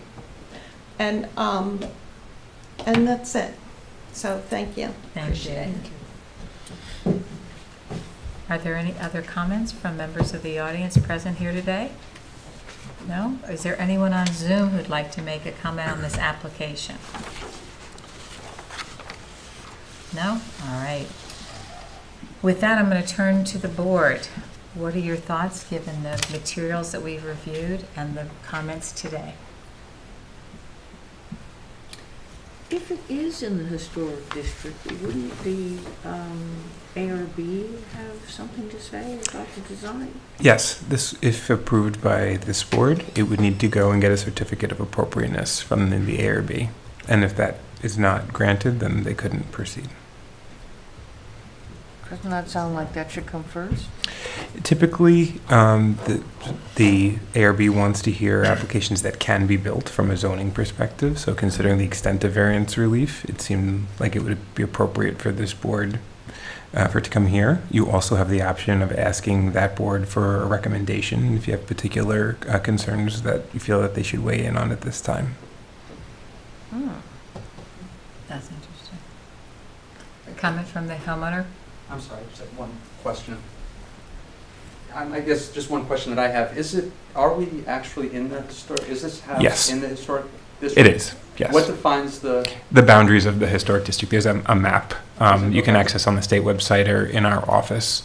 Not every property in the historic district is designated as a contributing structure. This is likely one that's considered a non-contributing structure, but it falls within the contiguous boundary of that district. I believe it's the last house on the street in that district. But if their house is designated as a Contributing structure, would the restrictions on the renovations of homes in the historic district apply to that house? Yes, so it would still need a certificate of appropriateness from the board because it is in the district. Mhm. However, the criteria for granting that would be slightly different. Right. For a contributing structure, they would want to make sure that the renovation is consistent with that property's period of significance and original architectural style. For a non-contributing structure, they're just looking to see that it generally does not detract from the district that it's in. So that is the standard you'll likely be faced with when you go before, let's say, the ARB, if it is a non-contributing structure. If it's a contributing structure, it'll be more stringent. Okay, I appreciate the clarification, thank you. Sure. Okay, so back to the board. Oh. Yeah, sure. Just one more thing. With regard Can to you speak in the microphone? And again, for the record, your name and your address. Christina Stubelik, 39 Cargan Street. Thank Regarding the when that house was built, all I know is we got a CO in 1969. People have referred to it as a ranch house. If you look at the house, it's 50 feet wide, and they looked at it as a home, not as a ranch. If you look at how the bay window is set into the roof line of the house, it's really beautiful because it changes that kind of flat roof line of a ranch, and it gives you an elegance of the house itself. And they also, I don't know what the depth of the house is, but I think, and I have nothing to base this on, when they decided to build this house, they thought, let's try to keep it in the R20, and let's try to fit it into this neighborhood. And I wish I knew who the architect was, because it was really thought out. And all I can say is I know the couple, Mr. and Mrs. Stump, I think they used to go to the Orient quite a bit. But aside from that, the U-shape accommodated a pool in the U, and bedrooms on one side and the living area on the other. And Mrs. Stump would give a Christmas party almost every year when she felt like it, I guess, and the whole block would come. It was really beautiful. And she fit a lot of people into the living room and the area. So anyhow, I don't want to go on because I know you're technical, but I did talk about the setbacks at the last meeting, and you have a letter from me. So thank you so much for your patience. Thank you. And let's go back to the board then. Comments, thoughts? Well, I think before we can have an intelligent conversation, we have to know that it's either a contributing or a non-contributing in the historic district. And maybe we can ask the ARB for sort of I a agree. preliminary, you know. What can we ask the ARB for? Because my concern is there is such objection to this, and that falls within the variance criteria under the case law. We're going to have to reconcile this, and I have comments on that for today, but can we get the ARB to provide any preliminary thoughts that they might have that would mitigate us jumping in the decision? You could certainly ask. You could ask if they would view this as a contributing or non-contributing structure. I think based on the data, it probably is listed as a non-contributing structure, but that board would confirm that. Or if there's specific questions you had about the appropriateness of particular elements, they wouldn't be able to issue formal findings without the applicant making an application to them. But you could certainly refer the application materials that you've been provided and ask if they want to share any thoughts that might be helpful in your board in weighing the 5 criteria. I would be interested in finding out whether the non-contributing structure criteria or whatever other criteria they're going to apply would address the front yard encroachment on the street, which seems to be, and the garage, which seems to be a major issue for the neighbors.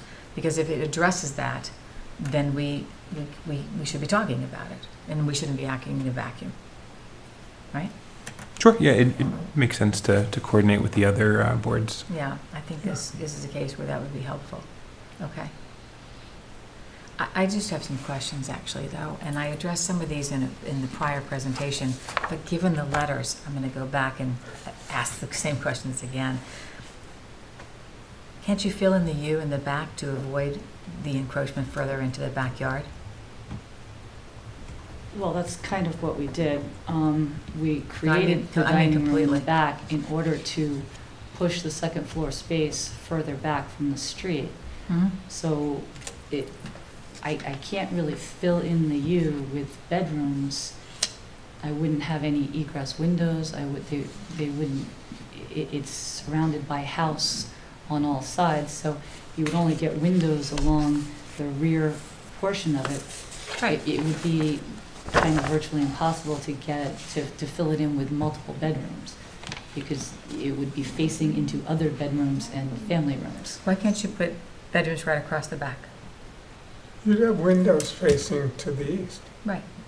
Like a normal house, a square house. Can't you make this into a square house? Right, but this space here, Yeah. if I were to try to infill this, which is a relatively large space, with multiple bedrooms, the only windows that I would be getting would be along the back wall here. So nothing within this section here could be considered habitable space. It couldn't become a bedroom. It couldn't become, say, 2 bedrooms because only the back bedroom would have windows. Are you looking at the first floor or the second floor? Well, I'm talking about the first floor. The second, I'm on the second first floor is right. 1-story. Right, I'm on the first floor. Yes, me too. As currently done, behind the garage, there is bedroom number 2 and bedroom number 1. They would stay, correct? You can adjust the size and all that, but they're... Right, there's bedroom number 1 and bedroom number 2. They stay. And then on the other end, there's a great room. Correct. All right. In between, bedroom. Where are the windows? I could Facing put the back. I could put one window back here, which is the same as the dining room. You could put a wall of doors going out on the back. You could put large windows. But I couldn't put, I'm still looking to get my second floor because I couldn't. Well, I'm talking about the first floor for the moment. The question is, can't we accommodate some of the size and the depth that you need by taking advantage of the open space that exists? The reason is if you fill that space in, then you could go to the second floor and do the same. and maybe not have to push out in the backyard so much, which apparently creates a larger house that they have concerns with. I'm not telling you to do this, I'm just saying, why isn't that an option? I mean, the reason that we created the dining room was in order to push the second floor back. I pushed the second floor back from 35.6 feet to 43 feet. That's how I did it, was by pushing it into the back there, which also, of course, requires a variance, but that's neither here nor there. But that was how I did that, was to actually push the second floor back. I can't push the second floor back without creating first floor space. Otherwise, it's just cantilever space between the two. So here's your dock, and this is the addition. I just wanted to mention that like, for instance, it was mentioned that the Walensky's house is very, very well situated and very nice house. The Walensky's house is just over 3,100 square feet.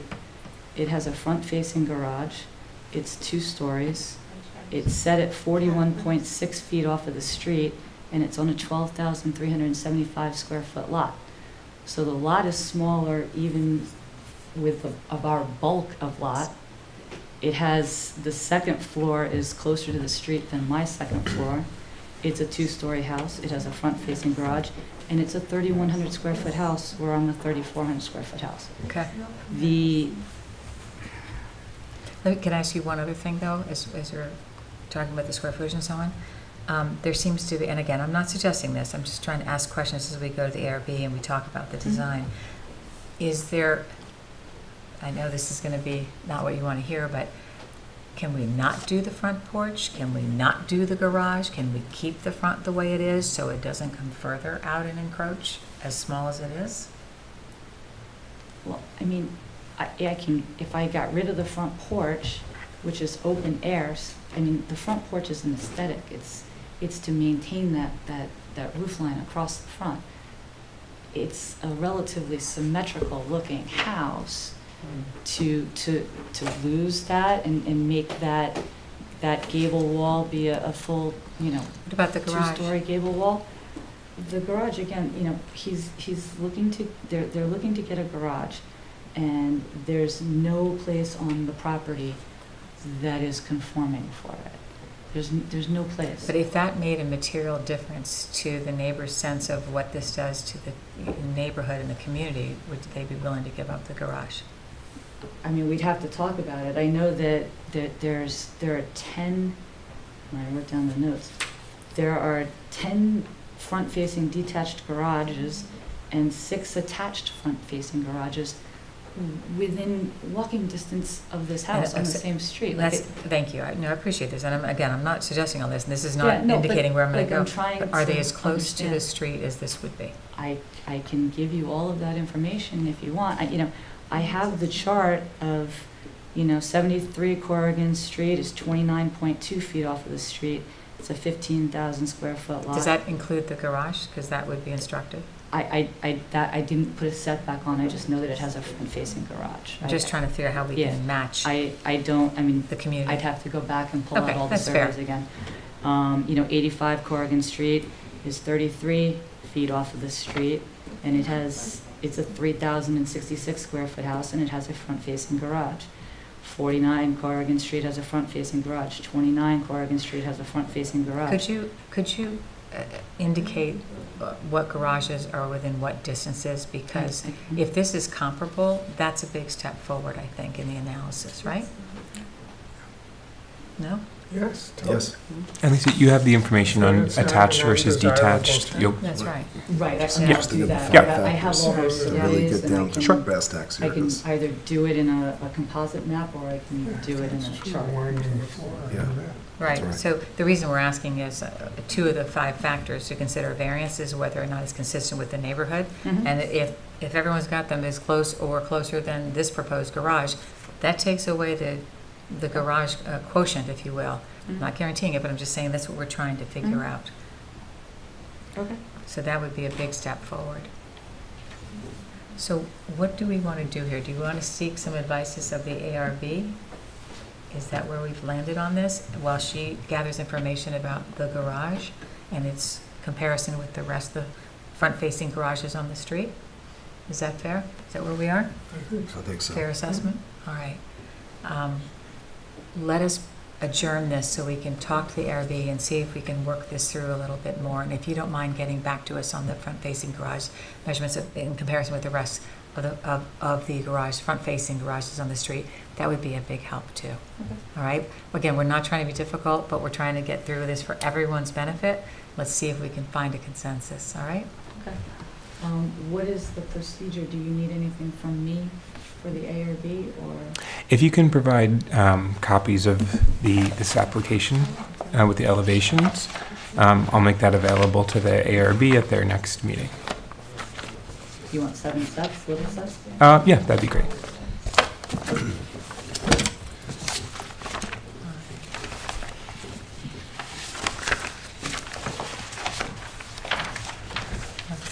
All right. Do I have a motion to adjourn this case? And refer it to the ARB for input. Thank you, and Yes. refer it to the ARB for input, very important. Second? Second. All those in favor? Aye. Thank you. July meeting. Um, Adjourning it to July July meeting. meeting. Yes. All right. Thank you. Thank you very much, Lisa, and thank you for everyone who came. We're gonna work through this together. All right. All right, the next case is 75 Lewis Street, case number 3233, Matthew and Annette Bruce. And you're on it? I'm on it. You're staying. I'm staying. Thank you. Thanks for your patience. All right. Where is that? Oh, here.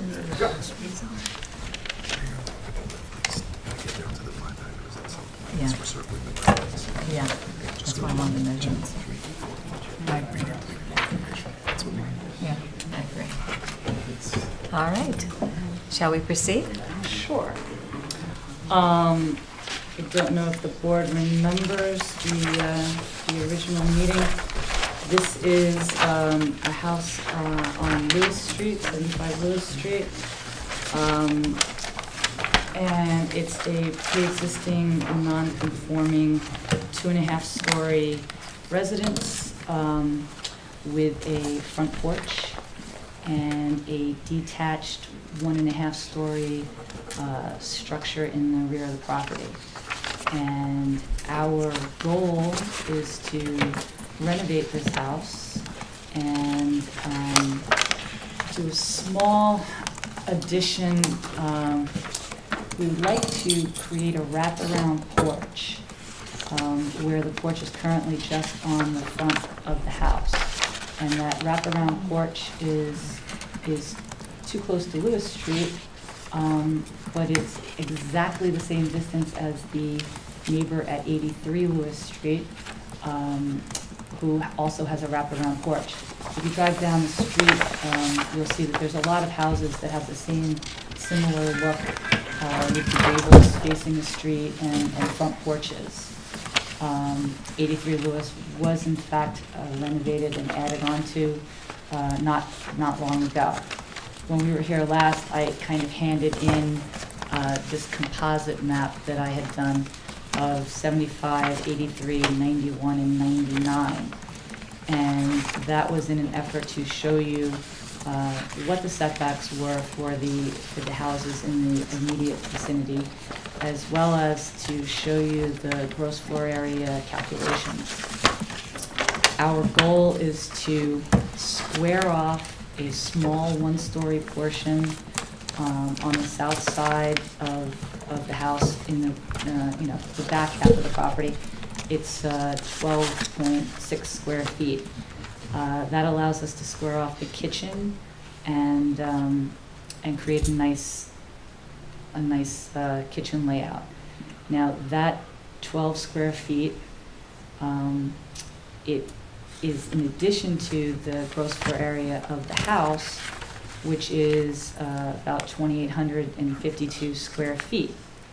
Now, my allowable gross floor area for the property is 3,001.7 square feet.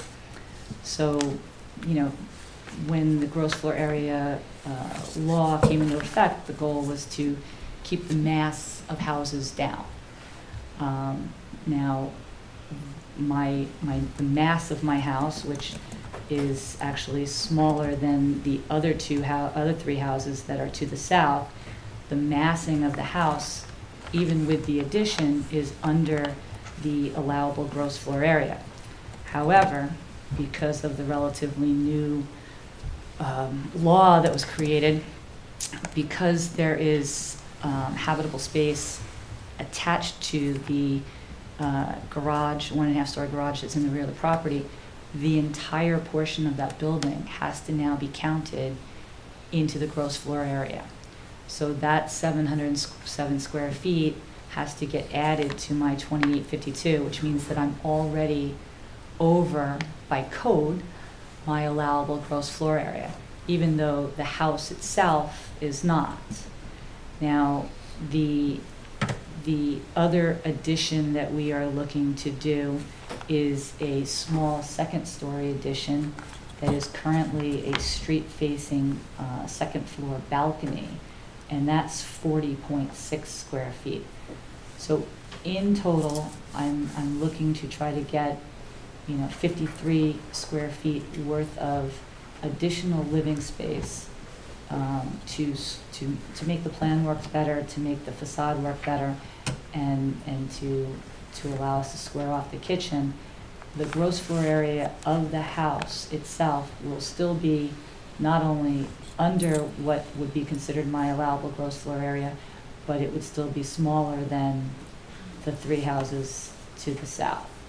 And 83 is a 3,032 square foot house where only 2,962 is allowable. So their house, the entire house itself, is actually over their allowable gross floor area.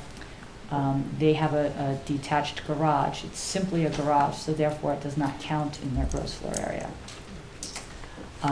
The house at 91 Lewis Street is a 3,616 square foot house, so about 800 square feet larger than the house that I'm proposing, and its allowable gross floor area is 3,055, so it's about 600 square feet over its allowable gross floor area as well. And then the house at 99 is a 3,066 square foot house where its allowable is 3,200, so it's just under. So in keeping with the character of the neighborhood, I would say that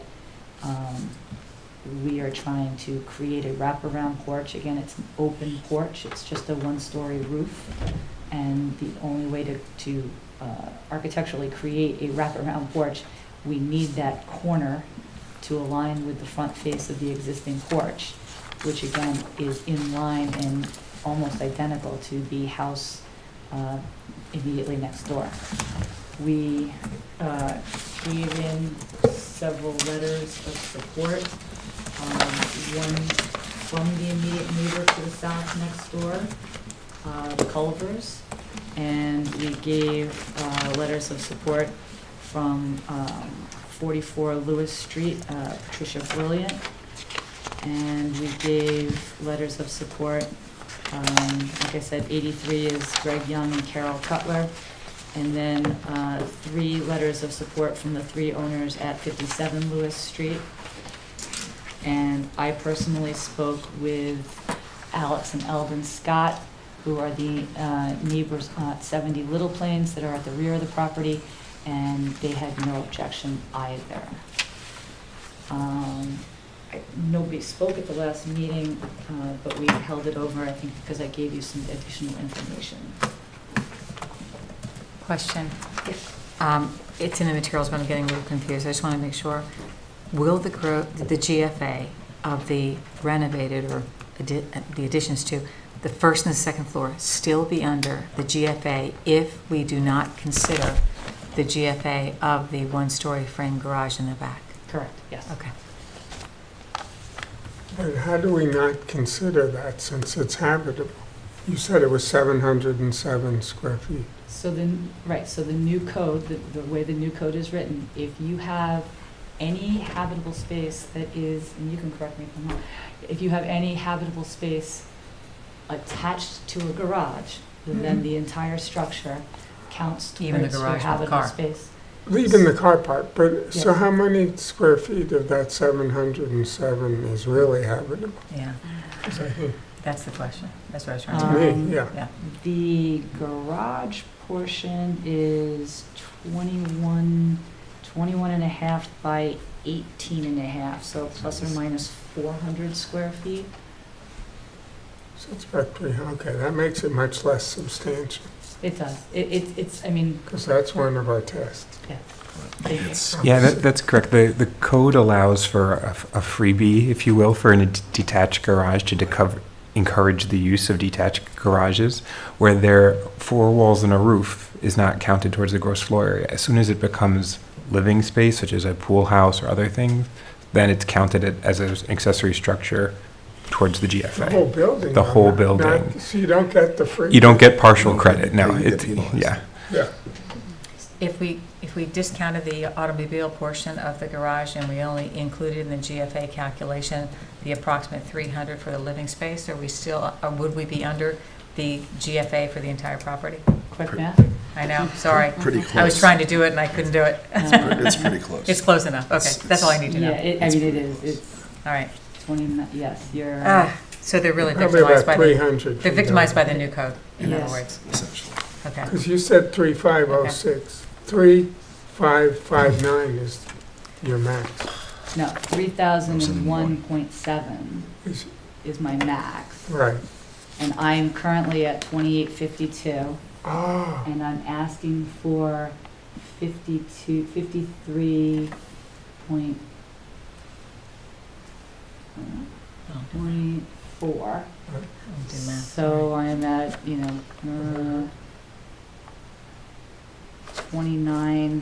2905.4, where I'm about 100 square feet under for the house. If you add in the 300 square feet of Habitable the portion habitable of, portion, then I'm at 200 square feet over. you're 200 or so square feet over, oh, so you are over. Yes, if you add that and portion. if you had the whole garage, you're Then you're way That's over. Right. Yeah, Okay. So I'm currently technically pre-existing non-conforming and over my allowable Yeah. gross floor area. Yeah. I'm only looking to add 53.4 square feet.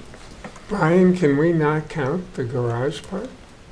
That's, That's our that's not up judge. to you, that's up to the building department. But Well, you, the you, portion you I'm could asking take for that the- Can we- into I think, can we apply it to consideration. the 5 factors? Correct. Yeah. Ah, That's, okay. that's where I was going with asking her about how bad is it if we just discount the auto portion? Can I hit these 5 factors and approve it? That's the issue. Yes. it's pretty close. Doesn't seem significant. It doesn't. Yeah. No. I mean, if you go through it, does it undesirable change in the character of the neighborhood? No, the garage is all the way in the back, it's been in the back, it's always been there. No harm, no foul, in the up front, you're not violating any And the neighbors, it's the encroachment. same, and what they're doing here, it's very similar to the other structure. Exactly, it's consistent. Is You it, don't need to discuss whether it's achievable by some other method. You wouldn't. Right. right? And It's it clearly, we all, I wouldn't hit the think environmental. it's not substantial. Same about the Okay. neighborhood environment, Yeah, not self-created. yeah. I'd be inclined to approve it because of the measurements set forth in the 5 factors for applicable to variances. I'll just put that out there. That's, But I'm open to what other people might that's think. where I That come makes out. sense. I'm with you. You're with us? All right, all right. So should we ask Brian to prepare an opinion for next month? So Consistent? moved. Oh, excuse me, I forgot. Is there anyone here in the room who has any comments on this application? Or on Zoom. Yes? Oh, Oh, I'll just introduce myself. glad I asked. As the owner of 75 West. Hopefully she likes it. oh, No, she's I the love owner. it. I just wanted to express my family's appreciation for old historic houses. My parents live around the corner on Meeting House. They bought a house there 17, 18 years ago. My husband and I got married in the Hamptons. Our kids have been raised here in the summers. I grew up in a house, 1850s house, unrenovated to the exterior. We lived in Brooklyn in a house from 1899, didn't change it. It was always our dream to live in the village for a reason, because we wanted to live in a historic village house. If we wanted a bigger house, we would have gone elsewhere. So when we saw this house, it was like a dream. We're like, okay. So really, all we wanted to do is move the kitchen and have a wall that is straight, as opposed to now there's like this little bump out. That's the 12 square feet that we're asking for. And instead of the balcony that's facing the street, to enclose it so we can have a closet. I'm an artist. There was an artist living there at the time. There's an artist living next door. We love who sent a letter of support. It all feels very good. So Great. I don't know if this, I know you have to follow the law, but I just thought I'd appreciate add a your little comments. personal history. Thank Sorry, you. for the minutes, did you say your name and address? It's Anouk Ruth And the address? of 75 Lewis. Thanks. Thank you. It's good for the record. Thank you. Is there anyone else who'd like to make a comment on this application that's here? Is there anyone on Zoom who'd like to make a comment on the application? No? All right, well, we've already deliberated, or discussed it, so I don't think we need to move to that. Do we agree we should ask Brian to prepare an opinion consistent with the discussions this evening? Yes. Yes? Brian? Understood. Thank you. Do I hear a motion? So moved. To close. To a motion to close this hearing? Oh, sorry. Motion. Second? All those in favor? Aye? Yep. All right, see you next month with Do we the have to opinion to motion to discuss. deny or not? No. No, we just asked. You don't want everything? Yeah, I just got that. That's fine. Great. All right. Let's go on to the next case. Easy peasy. The next case is 1010 Meadow Lane of Southampton. And I have the affidavits for this case. Thank you. Thank you. Thank you. And that is case number 3237 for the record. Good evening, John. Good evening. My name is John Bennett, and we 212 Windmill Lane, Southampton, New York. With me is Chris Coy from Barnes Coy. It was a pleasure to work with Chris, as is Chris LaGuardia. Certainly a pleasure to work with Chris, and Lauren Zucker from Barnes Coy, and Matt Horvath, I believe, are on Zoom. Hopefully they are. I may have Chris and or Matt just go through the landscape plan, which is rather detailed, just to show that we've done a great job. Not only is the existing property well buffered from Meadow Lane, but the landscape plan is pretty significant. So let me, hopefully I'll make, Alex, you'll tell me, it seems it's sort of a little bit of a moving target. Do I face these Towards you. This, that way, because it seems to change. Is that facing you? I think it's got to go 180. And then, because that's the survey, and here's the landscape. Oops, sorry about that. So we've done a lot of work to make sure that there's a significant buffer here. This is a large lot. It's a 3-acre lot, but as with all of these Meadow Lane lots, it is constrained by these setbacks, dune crest setback, coastal erosion setback from the Atlantic Ocean. So again, it's an oceanfront property, large lot. Currently, it's improved by a single-family residence and related improvements, but the most important thing, and I think it really, in a lot of ways, drives the application, is the fact that there is an existing tennis court, which by virtue of a variance is located 60 feet from Meadow Lane. This is almost, I almost feel silly putting these up. Everybody knows Meadow Lane, but I just took a quick aerial shot. And I think the exception, rather than rule of Meadow Lane, is front yard accessory structures, pools, pool houses, tennis courts. Candidly, I've probably handled 30 or 40 of these applications on Meadow Lane and on other front yard applications. I think probably the only person who's handled more of them was Gil Flanagan. I can't remember a time when an application of this nature has been denied because it's so obvious what the issue is here. The front yard on these Meadow Lane parcels are significantly truncated, and that's the only place where these accessory structures can go. Now, what we want is... Oh, sorry. John, can you hold on a second? Oh, sure. Getting organized. Oh, with I'm this sorry. paper. Sorry, I just want to make sure I get this for the file. Thanks. All right, thank you, John. Oh, I'm sorry. Okay, so anyway, the idea is for the proposed pool, spa, cold plunge, and pool house to be allowed to be constructed within the front yard. The required front yard, the front yard. What is the required front yard? It's 90 feet. But there's also that village code section that says that you can't have, without a variance, structures in the front yard. We more than handily meet the 90 feet front yard, and to the extent that it is well behind the existing tennis court, no one's going to be able to see these these proposed structures. These accessory structures comply with all dimensional requirements. No relief from the front yard is a required front yard. As opposed to side yard, dune crest, coastal erosion, all of these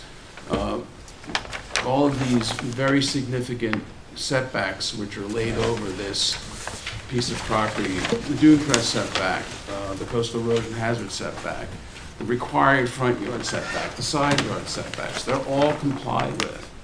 And again, there's a property that's already improved by the tennis court, which is located within the front yard at 60 as opposed to 90 via variance. So all accessory structures that are proposed, the pool house, the cold plunge, the spa, are all south of the existing tennis court, which suggests to me that there shouldn't be any concern at all. To the extent that there's some concern about visuals, we've taken care of that with the planting plan, but also there's an existing tennis court that will block any view into the proposed structures that we need relief for. There are numerous examples of relief for accessory structures. Again, I give these, I almost feel silly handing these up because I can't find a request for relief along Meadow Lane, but I'm just, so that the board has these, and you saw them before on the Vogel application, which was a very similar application where there were setback requirements for environmental setback requirements that drove the location of the accessory structures into the front yard, not the required front yard, but the front yard. John, before you go on, just to be clear, you Yeah. handed one set of documents to me, which is for case 3228. No, it's a combination of, I'll go through them then, if you want. It's case... Before you do that, Yes. I just want to make sure, you handed one set to Alex and one set to me. Are they duplicates or? No. I handed one set. Oh, you handed multiple sets to me in a single set? Multiple sets of multiple cases. Got it. Yeah. It's not, just not two No, different documents. that's fine. All right, thank One you. Boatsman Lane, case 3228. Beach View, a case back in 2006. Amina Del Greenfield, 2170 Meadow Lane. That was a case back in 2007. 83 Fowler. There's a case, these are all allowing front yard tennis courts and other accessory structures. That's in 2017, and I think one or two other ones. But I want you to feel comfortable that this has been a consistent pattern of the Zoning Board of Appeals, particularly on these Meadow Lane lots, to allow these things. There's nowhere else for them to go. So the board has historically recognized a hardship on waterfront parcels, particularly oceanfront parcels, and granted relief. Again, I'm not aware of any denial. I think there was one denial one time, many years ago. I'm going to say about 35 years ago. I remember it was very interesting because the group, the South Fork at the time, came in and objected because there were wetlands in the front yard, and I think the board, that gave the board at that time some pause. I think it was worked out somehow, maybe the court size was smaller or something like that, but that's the only case I'm aware of In the years I've been practicing before the board, that's 1982, where there's been any denial of a request for relief for accessory structures in the front yard along Meadow Lane. Again, there's no other way to go about this. Going through the standards can't be achieved by any other method other than the request for relief. A portion of the residence, as you can see, was built prior to the, I guess 1989 and 1990, the coastal erosion hazard law, which the state felt a requirement to put into place, despite the fact that the village, being on the cutting edge, always had their own dune crest setback. But in any event, you've got a dune crest setback pushing stuff to the north. You have a coastal erosion hazard line pushing stuff to the north. This is where the improvements can go. No issues with lot coverage, no issues with any other dimensional any other dimensional regulations.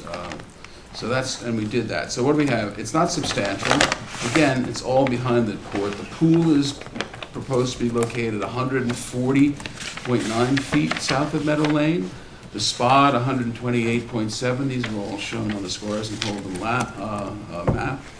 The pool house, which is the accessory structure closest to Meadow Lane, will be located at 124 feet, again, where 90 is required, but you already have the zoning board's recognition of the difficulty here by granting a tennis court variance to 60.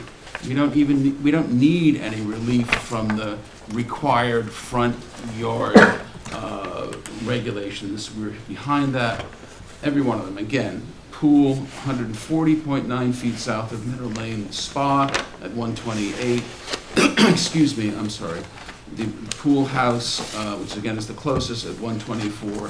There have been many grants of relief for accessory structures, even close, much closer. Even where they met the 90, they came closer to the Meadow Lane. So we've tried to think about this in ways that would minimize the request for relief. It's type 2 action, as a matter of law. The proposed action will not have any effect on the environmental conditions. The difficulty is not created. The property is improved by the existing residents, and these later imposition of regulatory setbacks are post the creation of this lot. It is and will continue to be extremely well and visually buffered. And Matt, if you're on, are you on, Matt? Yes, I am here. Could you take us quickly through this rather extensive planting plan, and also give us a little bit of input about the existing vegetation of the property? Last drove by there recently. It's hard to see. It's extremely well. The existing vegetation is extremely significant. Sure, thank you. Matthew Horvath, landscape architect and principal at LaGuardia Design Group.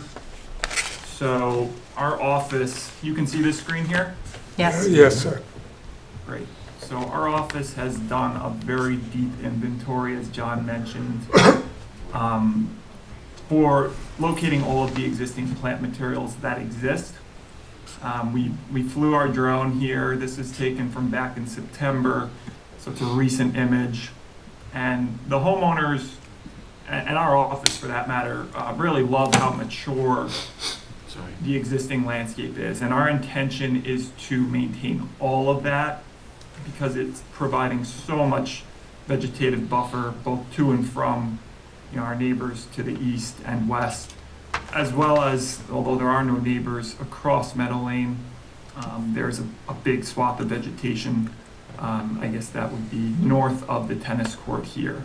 All of that's going to remain. So really you can see how the house is tucked in here in a very mature landscape that's been just growing in over all these years.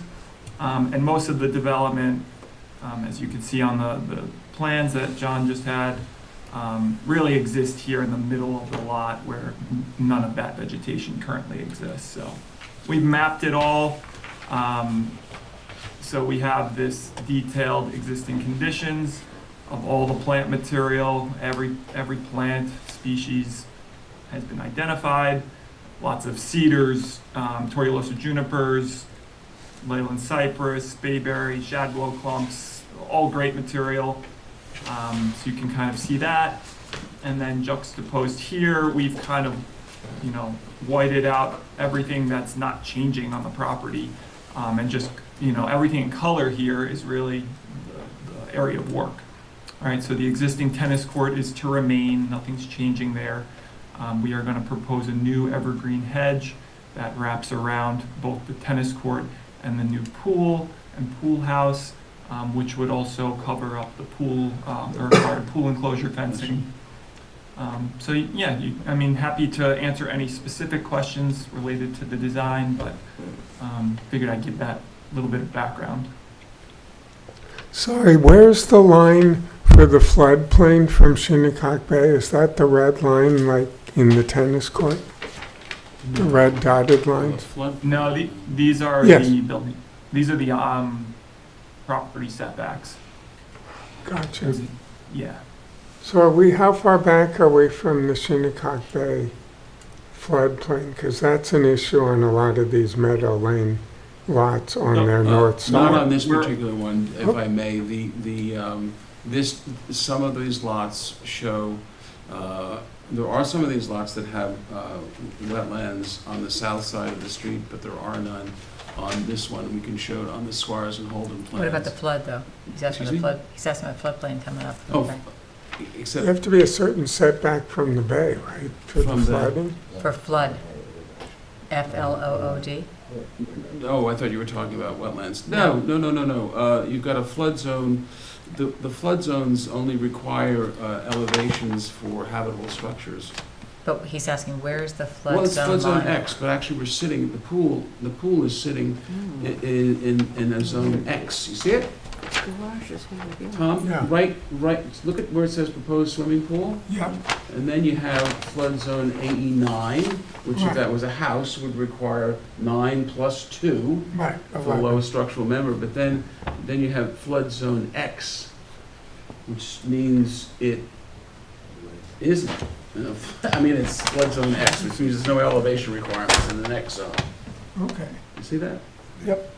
And those would be applicable only if there were any sort of, structures, but we're outside of them. Okay, great. It's maybe coincidental, but it works.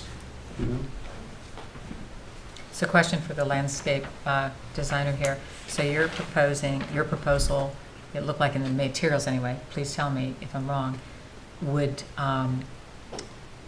keep all the existing shrubbery on the east-west side of the property, Maybe as go well back as to the Meadowlands side. Maybe go back to your Middle. first aerial.